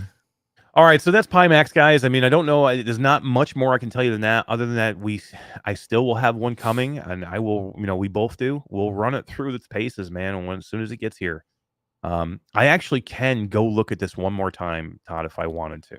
It's going to be down in New York City, which is not that far from me. They've offered to pay for me to go down and take a look at it and cover it again. Now, if it's a different experience and they have something better, I'll go look at it. I would say do it, yeah, and then see if it's different. Wolf Raza says the 12K is still vaporware. They're still talking about the 12K like it's coming, man. I'm like, there are still, even today, like crazy, man. It's just, I find it hard to believe that they're still like talking about the 12K like it's a real thing. Yeah. So strange. Okay, let's move on. Technical Glitch says I'll meet you in New York City. We should do it, Tech, man. We should both go down there and check it out. If I can make it happen, I think on the 8th, like Thursday or Friday, I think is the road show down there. And it's at the Adorama down there. So I don't know. I'm still thinking about it now. If they tell me that there's going to be something more for me to see, I'll go down and see it. Well, you're going to Florida today, so when are you coming back? I'm coming back on Thursday. So okay. The 8th. Right. So yeah, it'll either be Thursday or Friday if I'm going to go do it. Or I actually think they might be there on a weekend too. I don't want to see. Michelle B says, I got some snake oil. Come buy it. It'll cure you all. And it'll grow your hair back, Todd. Sold. Oh, man. Define Texas, this is a different time for a live show. It is today. And we're gonna get moving here. Todd, do you want to drop one more key? It's something, not one more, but we have what do we got left? Two more? We got Mothergunship Forge, which I can't find a key for, so I can't drop that one yet, but I'm looking. We've dropped Clockwinder and Cave Digger. Hey, somebody has just stopped in here. We have a special guest, Todd. Drop another one as well. Do we? Hang on, I gotta pull up a different window. Hey. Okay, hang on. One moment. So, we do have a couple more keys to give away. We have Mothergunship Forge, which we can do a wheel now. Let's do a wheel for Mothergunship Forge, and let's do and what else do you got? You dropped the Clockwinder and you dropped Cave Digger. Is that what you did so far? Yeah. Okay, so we still got 2 keys left. We'll drop one of those. We'll get those going, and we also want to announce the winner of the Espire 2 key from last week, from the comments of last week's show. Because we're gonna draw that winner for that too. So we got 3 more. Is there some emotional damage? Do we have any emotional damage? I bet she's muted. There's the emotional damage. I'm not Oh, muted. she's not muted. Nice. Damn, I should have muted her before I said that. D is back. Yeah. He had to What's deal up, with D? I had to deal with the public and the malls and pre-Christmas No way. shopping. You went out shopping on a Sunday before Christmas? Are you insane? I do it Amazon, now girl, before it gets- Amazon. if only this could be delivered. No. All right, hang on. So we need to talk. Uh-oh. Protocol. Have you played yet? Oh, of course. Is it a janky ass mess like I heard? Oh it is? no, it's freaking No, perfect. I have not had. Everybody's telling wanna me that hear I You can't say it's perfect after all the shit I No, watched. no, seriously, I have not had a single issue on the PS5 with. Oh, you're playing it on PS5. Oh, that's why. Yes, because So is that the issue? I wanted to avoid potential jank with the PC version, so D thought about it and went with the PS5 version. So I am not, if I get it, I'm not going to be able to do that because I want to be able to play it on the road, and I just got a new laptop. You can bring your PS5 with you. Come on. I'm not bringing my PlayStation. I'm not. I bring so much shit with me as it is. I got my Quest Pro. I got my freaking. Well, exactly. Why not one more thing? Come on. It's only. You know what I can do now though on the road? I What? can play some Warzone. PCVR. Oh, in Warzone. Yeah, DMZ. Play some Warzone on Yeah. the road. I Which I will be downloaded doing. that and played that a little bit the other day. That's, yeah. I'll be playing that tonight maybe. By the time when I get into Disney tonight, it's gonna be late, but I'll probably be still jacked up awake. Warzone time on the laptop with my Xbox controller. Yeah.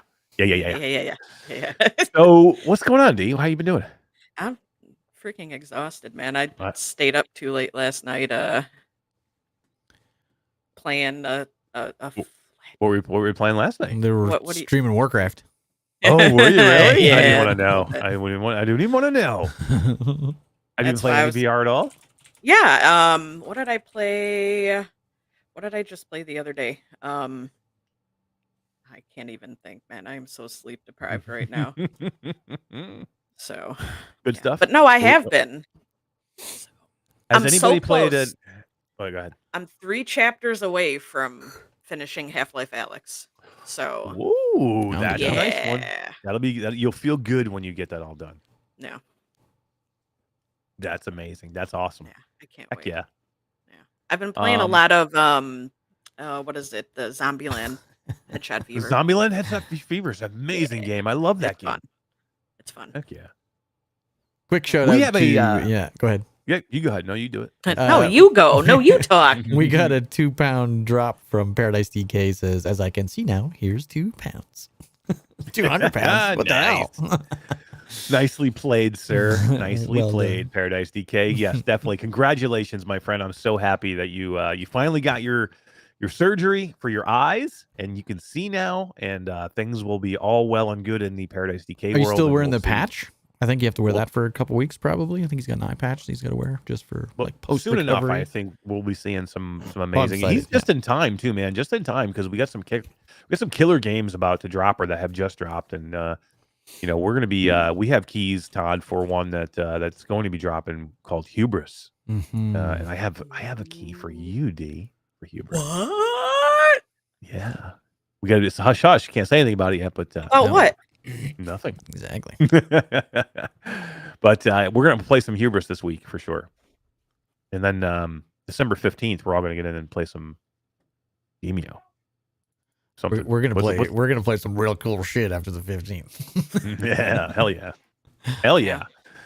So D, let's talk Saints and Sinners, because Saints and Sinners has come out this past Thursday, and I'm hearing. I was just gonna say, here- while she's doing, have you grabbed names for the wheel? Is this a current wheel I'm looking at? No, because I have missed so many names. I just got here, so I don't have anything wheel related pulled up. This is all D. All right, wheel right now. we'll do this right now. I'm going to talk about Saints and Sinners real quick. If you guys want to be on the wheel for the next 2 games, you got to make a comment right now. Got a comment right now, and D will populate the wheel. Man, I don't even off of have this any right of now. that pulled up yet, man. Well, anyway, let me talk about Walking Dead. You guys figure the other shit out. That's Ooh. that's you guys stuff. That's you Oh, guys. patch was only 24 Okay. hours for him. That's awesome. He took it off and you can see he's getting better. Ah, that's cool, PD. Hell That's yeah, great man. news. That's awesome. Hell yeah. I thought for sure you'd have to wear that for a couple weeks, walk around like Jack Sparrow, but you don't. I don't think Captain Jack Sparrow had I don't know it. You either. don't I think don't he think had so. a patch, dude. But let's talk the Walking Dead thing here, because I'm kind of hearing like hit or miss things on this, D.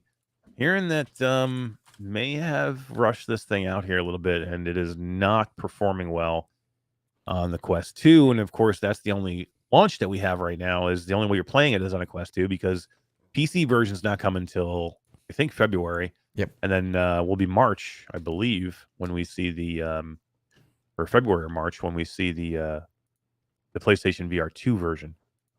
So have you guys been hearing the same thing I have? Like I said, I've been a little bit of out of the loop on a lot of this stuff, but I'm hearing from people that there's definitely performance issues out of this Quest 2 version.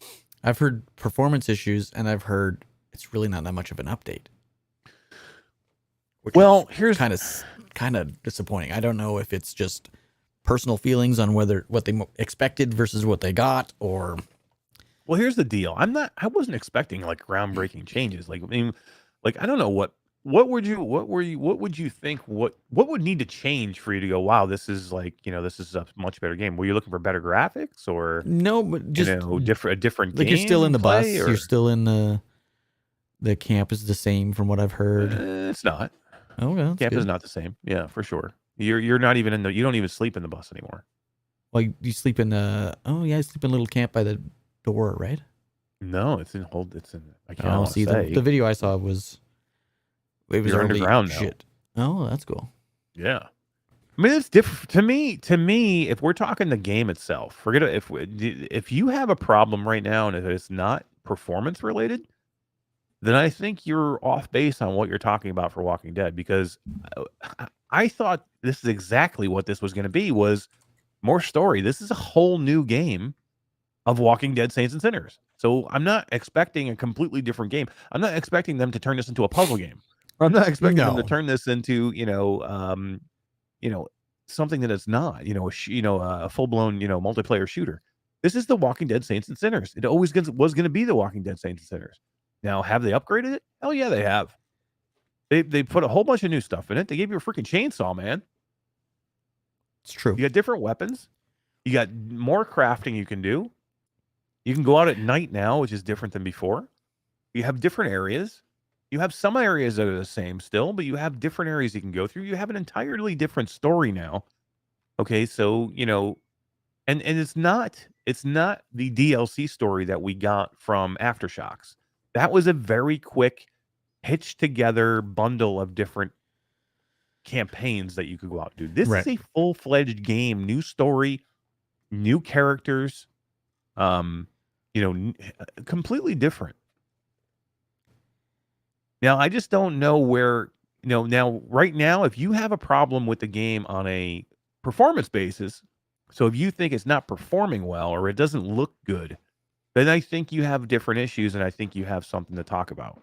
If you're talking, I think this game is no different than the other game, I think you were probably thinking that something was going to be there more than you thought.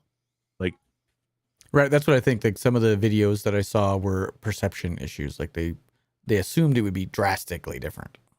Like now, here's what I will tell you, and this is, I have to be careful because I'm under NDA for this as well, because I have played for the last 2 weeks. I've been playing this game. I played, and I have a whole bunch recorded.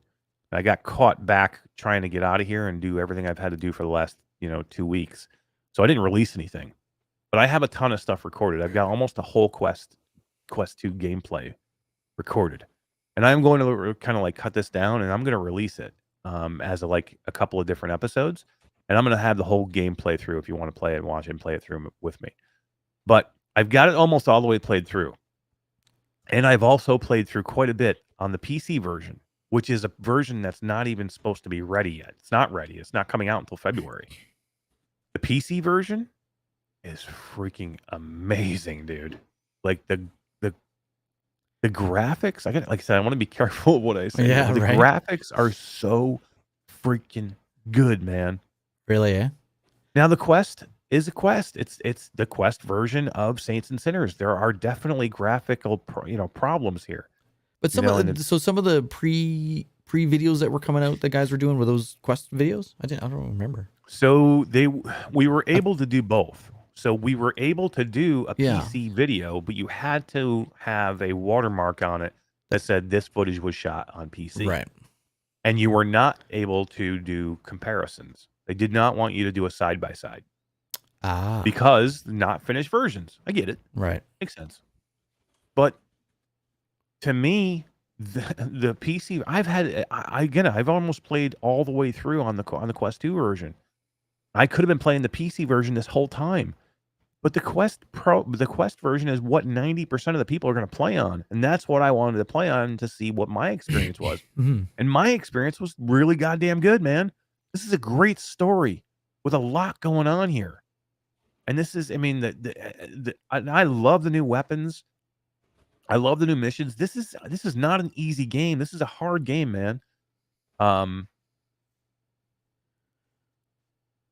That's good. You didn't have any of the issues that everybody else had, or not everybody, but some people were. Yeah, having. I mean, again, there are some issues. There are, there are technical issues. Now, the version that I played was an earlier version, so I knew I had some technical, issues that were supposed to be fixed. Now, GC13, the Diapeppy Game Cat, put a note in our Discord. Yeah, yesterday. The other day. Yesterday? I think it was yesterday. Yeah.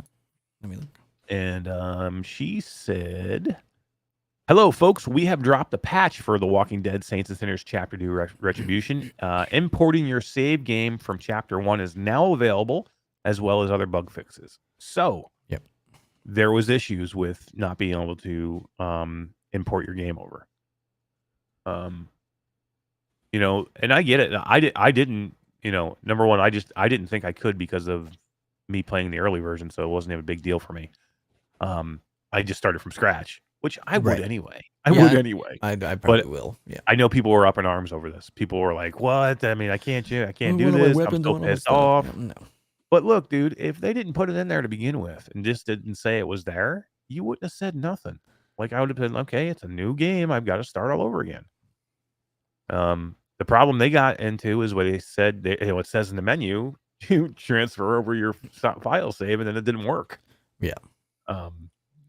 So did they rush this? Did they have to? Did they have to send it out now? Would I have preferred if they waited and dropped all of them in February? Probably would have been the most poignant move, or the move that made the most sense, right? If I they think had the just problem waited, though is this is not an App Lab game. This is a proper Quest game. To move, like if you're having issues leading up to your launch date, you can't move the launch date with Quest. They're a nightmare. Steam, you can move stuff. Quest, you're screwed. So it's unfortunate they get to that stage. Like I guarantee they were pressured to do this. Oh, for sure.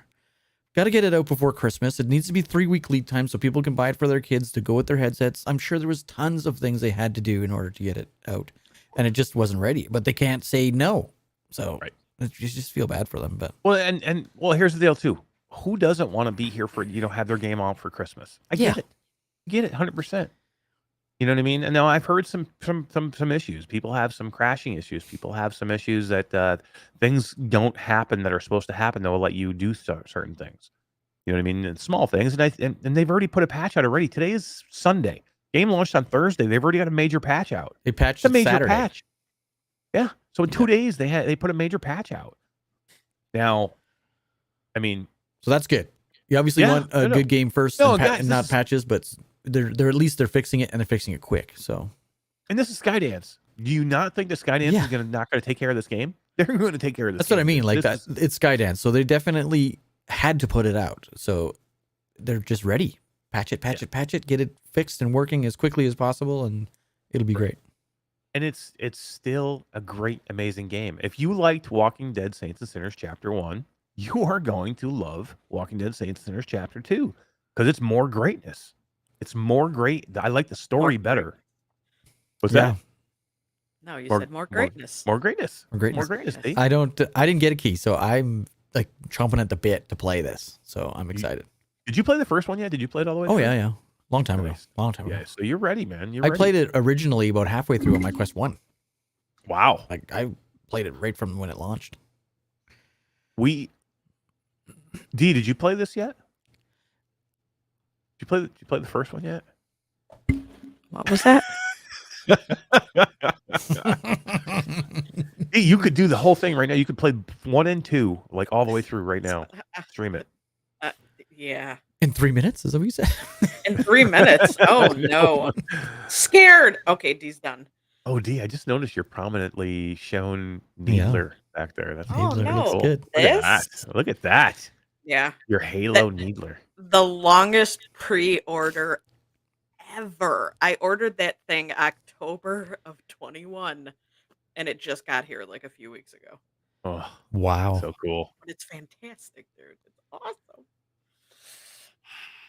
All right, let's move on from this. I think we're going to be fine here with Chapter 2. I think it's going to be great. Yeah. Chris 99 says, Todd, get Chapter 2 and play it. Forget the reviews. It's awesome. I'm totally going to get it. Chris, I'm a huge fan. So it's super nitpicky for people. I don't know. I mean, I get it. It's not a cheap game. It's $39.99. You want to make sure this game is great. But dude, it is great, and it's going to be fine. And let me tell you this: if you can play it on PC, dude, this game looks amazing. Yeah, maybe that's where I'll get it. Steam looks amazing, so good. Yeah, I mean, you don't have to. You can get it on the Rift Store too. Oh, that's true. The Rift Store will have it too.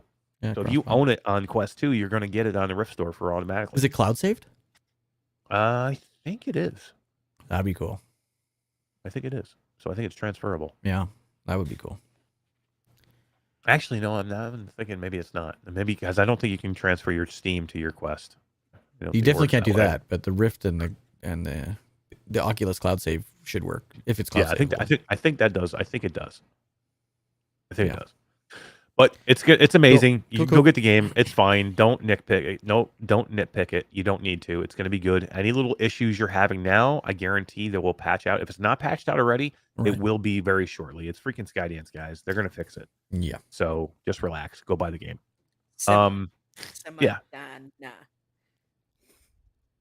You tell them, D. I see. I see. Nobody else sees it yet, but I see we have remnants of a wheel coming. Wheels are coming, guys. Yes, Wheels are the coming. wheel is as up to date as It's it gonna can be with my scrolling and Nice. everything. All right, I'm almost done with my coffee, so that means the show is almost over. Because I need to get on a plane and I need to leave for the plane, the airport, in about an hour. Oh, geez. I'm out of here, D. I'm outie. Ed, Come pick me See ya. up on the way. I would. You want to go? You meet me. We'll go. Yeah. We'll go hang. Come on. If only. Work. I know. I missed you, D. We haven't talked. I know. I haven't. You're too This is busy the for first me. time I've heard from you. You're too busy for me. The I last did. show. Oh, I know you don't reach out. You don't talk. You don't write. You don't write. You're too wrapped up. You're too wrapped up in the World of Warcraft. hey, hang but out I've with played me. other stuff. I know. I'm so proud. Dude. We're gonna play some Warzone while I'm gone. Okay, We're gonna do good. it. We're gonna play some Warzone. Yeah, but I mean, I'm playing Callisto Protocol. That is I know, that's so, gonna be- like So how many hours you get in the Callisto Protocol? a few hours. I'm not as far. Like I after we got done playing WoW last night or this morning, I should say, GT was playing Callisto Protocol. I so saw that. So did Mhm. he I tried to go click on his link and it was gone or Yeah, something. same. I couldn't. Yeah, no, this was like 5 o'clock this morning. Like Okay. there's a stream link that started. Like he started streaming, I guess at like 1 o'clock our time Mhm. this morning, and 1 a.m. Yeah. Yeah, but I couldn't get that So- one to work. I tried that So one. did you too. watch? No. Is he digging it? Yeah, I mean it looks good. He's definitely farther than I've gotten in it. So I'm stuck at this. is he part, playing it man. on PlayStation 5 also, or is he playing on PC? Yeah, PS5. So I'm not getting it on PlayStation 5. Is it worth me going to get it on PC right now? From what I've heard, no. Is Beardo that bad? Benjo played it quite a bit. Well, tried. And Yeah. it was- Is it Yeah. broke? Is it broken? I or is it watched just- that stream. broken. He got like between 30 and 35 FPS Wow. on PC. it was And like he's what's running he what, a running? 4090? 4090. 4090? Get Mhm. out of here, dude. And is the game that freaking graphics hungry? Is it I'm beautiful? good. I'll stick it seriously on the PS5. It's right up there with how beautiful Returnal is. Mm. But I want to push my 3080 Ti. I want to Push use it? this thing, man. Push it when it Push goes it out of the on way sale. and move for over your PC. PlayStation and stick it in And your then That's true. do it. That's true. I have so much shit to play right now. Like I couldn't even think about going and getting another game right now. But I want to play this game, man. I want to play it. You know what I got upstairs in the box, D? What? My PlayStation. What's in the box? You got it! Oh, I'm so proud. So Yay. freaking Todd, who said if you got, let's go back to the video I'm from never like getting a one of month these ago. fucking things, I'm man. never Like, going to buy. piece of I'm not a shit, PlayStation console fucking gamer. I'm Jesus not Christ. buying a PlayStation 5, and I'm not getting the PlayStation VR 2. He has currently got his PlayStation 5, and you have pre-ordered the PlayStation VR 2. Damn, dude. Emotional damage. Hey, if you don't want that God of War game, I'll take it. I'll buy it. Alex said they did. No. Alakazam said they patched it already. It's better now.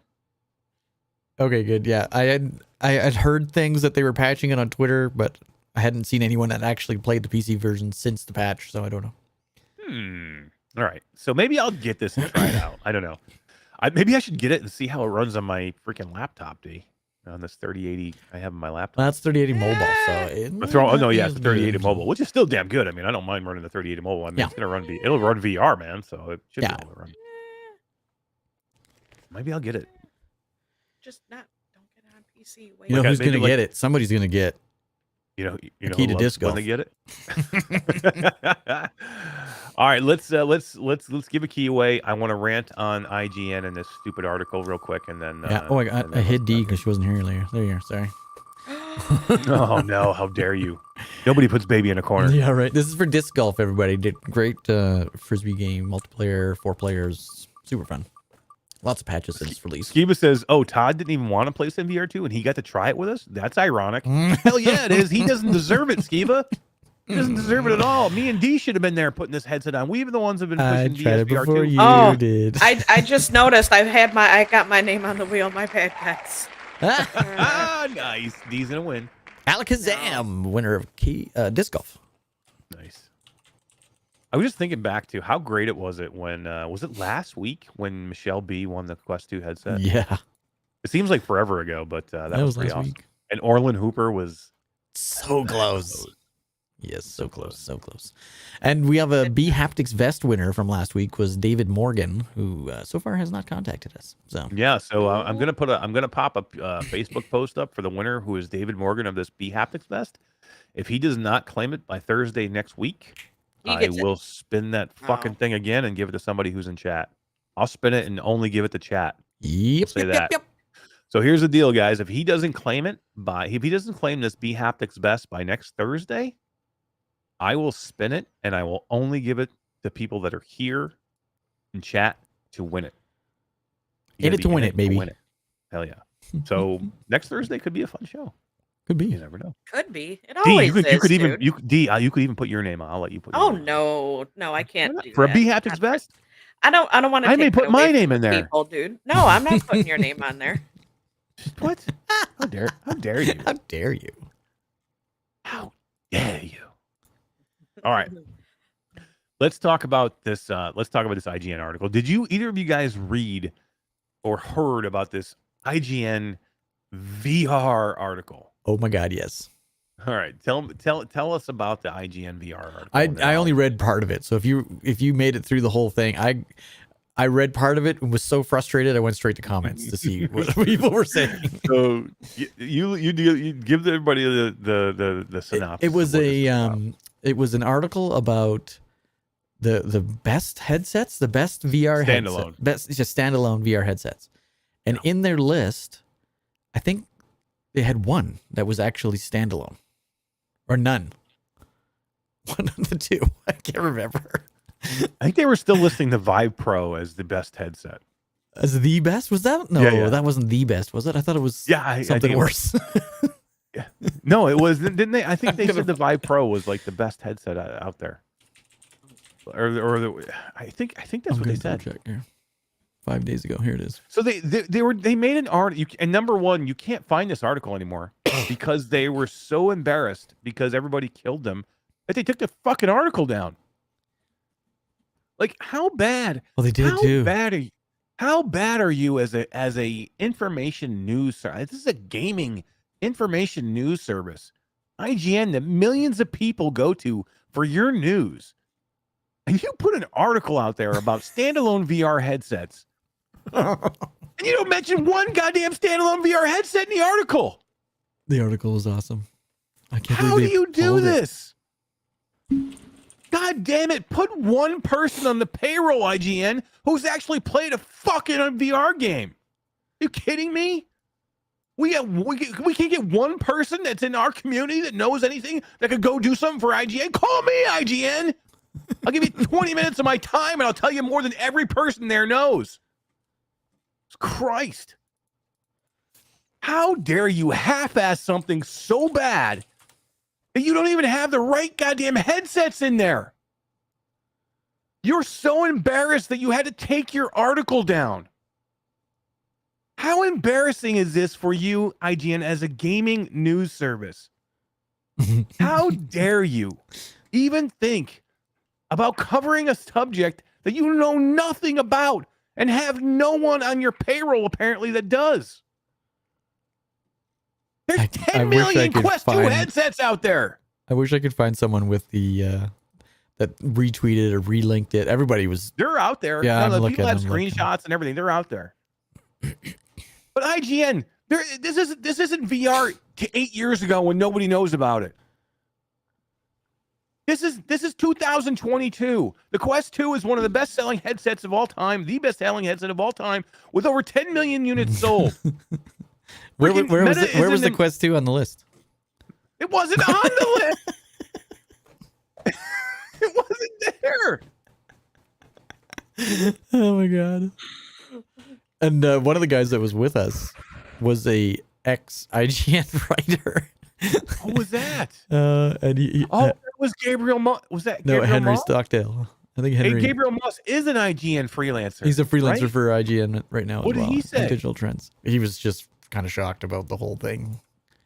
I don't know. He didn't say much, but I don't think he could. I mean, he's a. Why didn't they have it? He knows VR at least, does he not? Does he know what the fuck a Quest 2 is? Because let him talk about it then.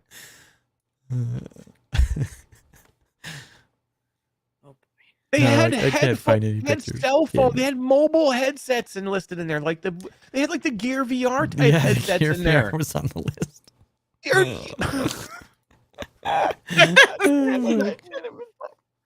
You've got to be fucking kidding me! Are you kidding me?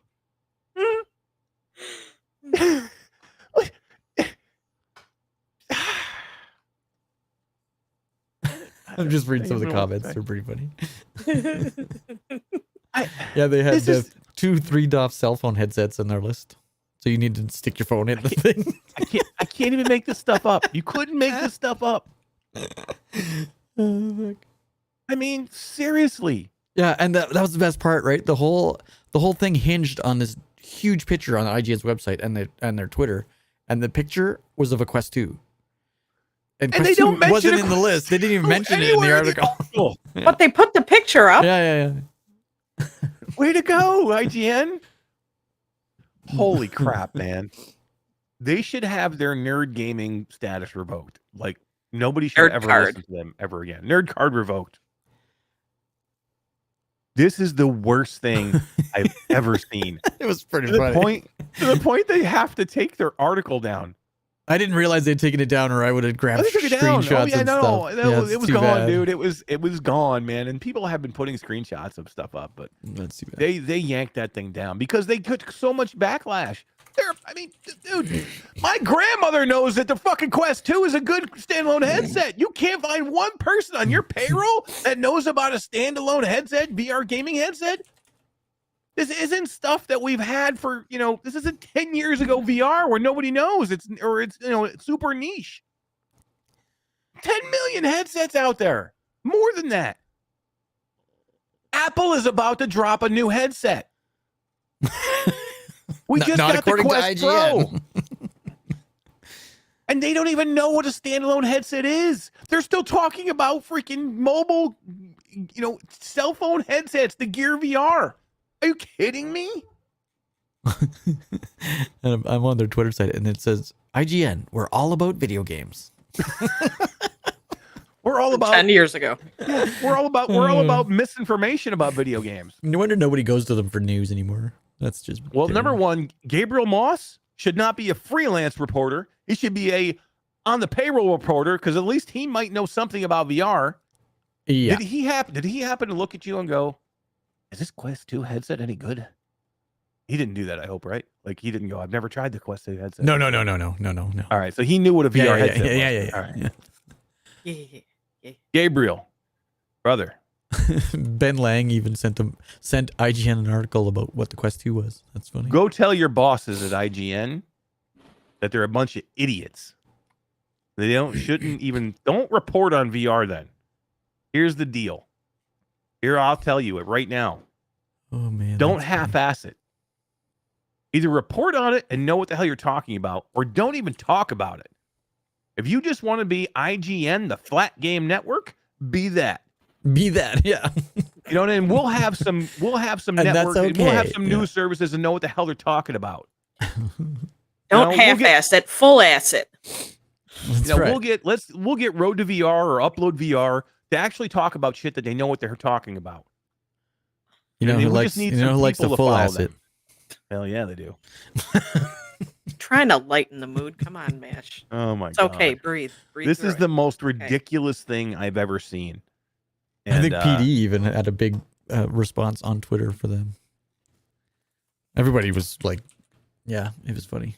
They had to take it down. I mean, that doesn't happen very often when you have to take an article down. Like, I want to know who this guy was. Like, did anybody see who the person was and his name who wrote this? Oh my god, I'm sure he doesn't. Because want that dude should be fired. Yeah.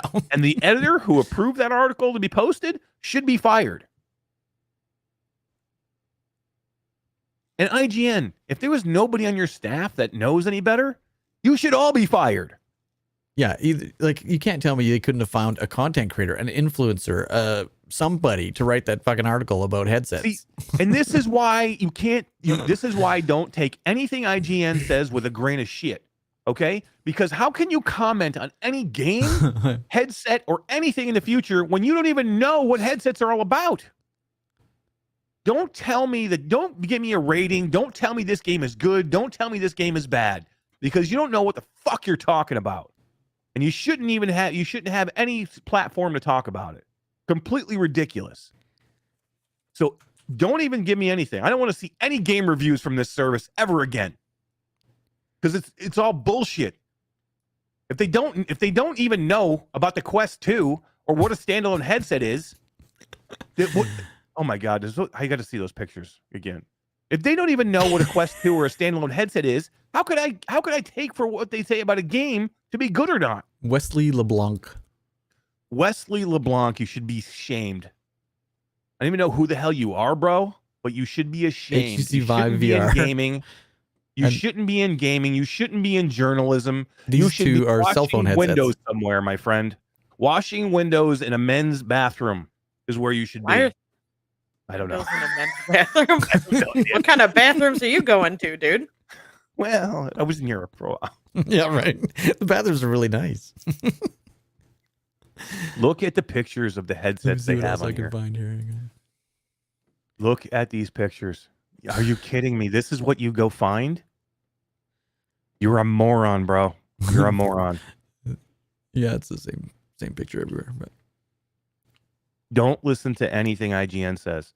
And it even says that the BexNet VR headset is the best for phones. It's a standalone VR headset. The what? But next, they prominently show the HTC Vive VR headset, the best headset you can get in 2014. And it says that's because it's all-in-one VR. Yeah. Oh, all-in-one VR.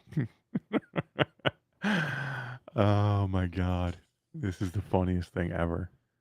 If it wasn't so sad, it would be funny. Wah, wah. It would be. I just don't get it, man. No, this was PD's one of PD's many responses. Yes, was the face smacking. Oh, GT ripped them apart too. Yeah. Oh, did he? What did GT say? This article seems to be written by an uncool uncle who woke up from a 5-year-long coma that saw an email from IGN who wanted to pay him to write an article about standalone VR headsets in under 20 minutes. Well played, my friend. Well put. I'm not sure if I can say that any better. That is well put, my friend GT and PD. Thank you very much for that, because that felt good. That's nice. Oh my God. Never again. You know what? I can't even make fun of Upload anymore. You know what I mean? Because they're a way better news service than IGN ever thought about being. Yeah, right. So you're never gonna rip on Upload. Well, No, don't be that's not stupid. gonna Of course. Of course we are. That's not going to happen. But I have new friends there, so I have to be less rippy. I know. Less He's all chummy Leave with it them to now. Mash. Wait till Harry Baker puts another article about what the bad or something. Oh my Thankfully, it God. wasn't him. Yeah. No, it wasn't him. It wasn't him. But he did defend. He did defend what the bat though, which did he really? He did. Yeah, he thought it was the coolest. Did he play it for more than 5 minutes? He than he did on the loved it. Gamescom floor. Loved it. He's played it for more than 5 minutes than he did. He was unaware of the price, but he did love the game. Okay, hang on now. He's a What the Golf fan apparently as well. So Harry Baker, how are you unaware of the price? Well, I'm sure they get review easy. copies too, right? So it's not like he just didn't look. I guess I don't know. I can't speak for the man. I get review copies too. I didn't pay for one that either. Okay, they sent me a key, but I went and looked at the price. You got to go look at the price, man. Wait, okay, I'm not going to go there. I'm not going to go there. Going to Florida. Going to Disney World. Going to Disneyland. Let's go to Disneyland. Disneyland. Woo-hoo. All right, let's give some keys away. Let's get out of here and say goodbye to all the problems of IGN. And man, IGN stands for, as PD says, IGN stands I go now. I go now. They should go now. I don't know where they're going, where they should go, but they should go somewhere. They probably did. Oh, Damn, man. I don't know Right what out to the do. front door with a box full of their shit. Oh, it's just sad. It's just sad. All right, what else we got to give away here? We got to spin for the winner of Espire 2. And then we have to first we're gonna do Mothergunship Forge. Ooh, I played that the other day. Did you play the new update, the holiday update? No, it still had the I think they just dropped it Thursday. The holiday. Yeah, they have the new Christmas. Yeah, I haven't played it. Christmas stuff, yeah. I was gonna stream it last night, D, but I fell asleep. It's like 11 o'clock at night for me right now, so I'm exhausted. I'm with you. I'm with there. I'm yeah, same time zone. That's true. Is it? Yeah, the same time zone. Yeah. Michelle B. Michelle B. Damn, Michelle B is on a streak. She won the headset last week, right? Yeah. Yep. And now she's got a cool game to play with it. Hell yeah! There you go. It is fun. Mothergunship Forge, and you can play it with 2 people. Yeah. Through the whole campaign now, too, D. You know, not just the horde mode. You can play the campaign now. Yeah, hell yeah. Oh yeah. All right. Let's give away. Let's do the. So that's our last game for tonight, right? And let's give away Espire 2.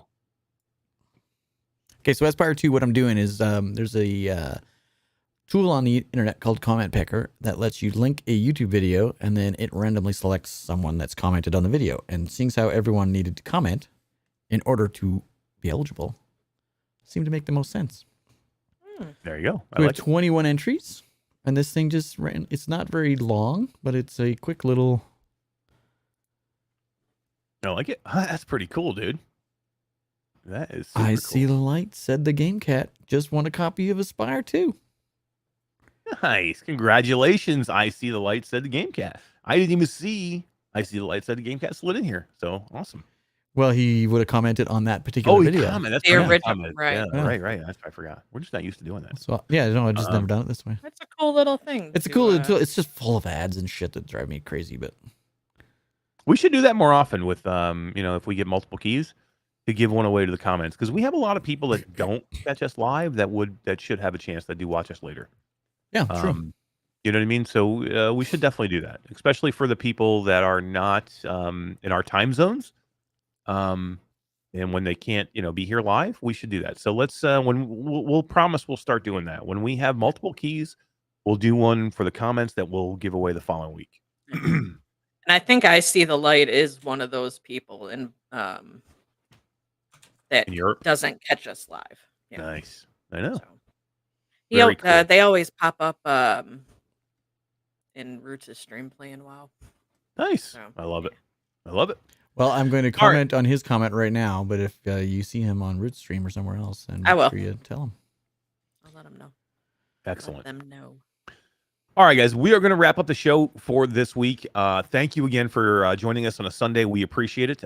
We will be back with our regularly scheduled program next Thursday at 9 p.m. Eastern time. I will be just getting home from Orlando at that point, so hopefully I'll be home in time to make the 9 o'clock show. I think I will. And we'll be back. We'll be ready to go better than ever. And I don't know if we'll have anything going on between then. Maybe Virtual Strangers on Wednesday. I'm not even sure yet. I have to talk to Wes and Roots. That's a possibility. But we are still trying to get ready for the end of the year show. So we have a lot of stuff going on there as well. But we will have shows for our show every Thursday leading up to that. And I think we're going to be on track now for a little while. And we have some cool things coming up. I know we talked to our friend Sebastian, and he wants to come by and do a show.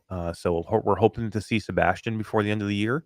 Talk to Alexander Clark from Space Lurpies. He's got some news, and he wanted to maybe come in and talk at some point. I don't know if we'll get him before the end of the year, but maybe we'll get him right after. And then we have some other people that want to stop by. And yeah, I know Scott Hayden wants to come from Road to VR. He wants to come and say hi and be the first podcast he's ever done. So we got to get that. Wow, Scott Hayden has never done a podcast before? Hell yeah, man. We got to schedule that. Get him in here next week. No, I'm just kidding. We'll get him in here this month, hopefully. And yeah, December. We'll try and get him quick. Let's definitely do that. Yeah, for sure. All right, guys. All right, that is going to do it before us. We will actually, you know what? I do want to say one more thing. Guys, we are still trying to hit 6,000 on our subscriber list. And how are we going to do that? We need to do that by, number one, we're going to give away a whole bunch of shit when we hit there. We have over $1,500 worth of stuff we're giving away, including a Quest 2, B-Haptics vest, Conquest audio headphones. We have a complete Bobo VR kit, which has pretty much everything in it. We have real optics lenses. We have a $100 Meta gift card. We have the Snow Fox Pro. And I even we have some Kiwi stuff that Kiwi has given us too that they want to put in there, which we might have to try and fit in there in some way. But we have a ton of stuff, guys. And what are we going to do? We need to hit 6,000. We hit 6,000 by you guys sharing it out, telling other people about it. Once we hit that 6,000, Todd will put a link in here for you to go into. You can get up to like 30 or so entries into this contest. Yep. More go do that, enter, and then tell somebody else about it. Get them to enter. Let them know what's going on here. Let them know some of the cool content we have. Let them know some of the great shows that we're doing. We'll get it going. I mean, and we'll get this. I don't know if we'll get there before the end of the year, but we're going to be darn close. I think we're actually moving up quite fast. And we would appreciate it if you guys could help us by sharing it out, and we'll keep sharing it out as well. We'll get there, and then we'll give it away, man. I can't wait. I want to give all this stuff away. Stuff. It's gonna be cool. It's just sitting here, and it needs to go to good homes, and we'll find good homes for it. I promise. All right, guys, that is it for me. For my friend Todd and my good friend D, thanks for showing up. Yay, we appreciate you. All right, guys, have a great week. We'll see you on Thursday. Quick turnaround, lots to talk about. Peace. Ciao, guys. Bye, guys.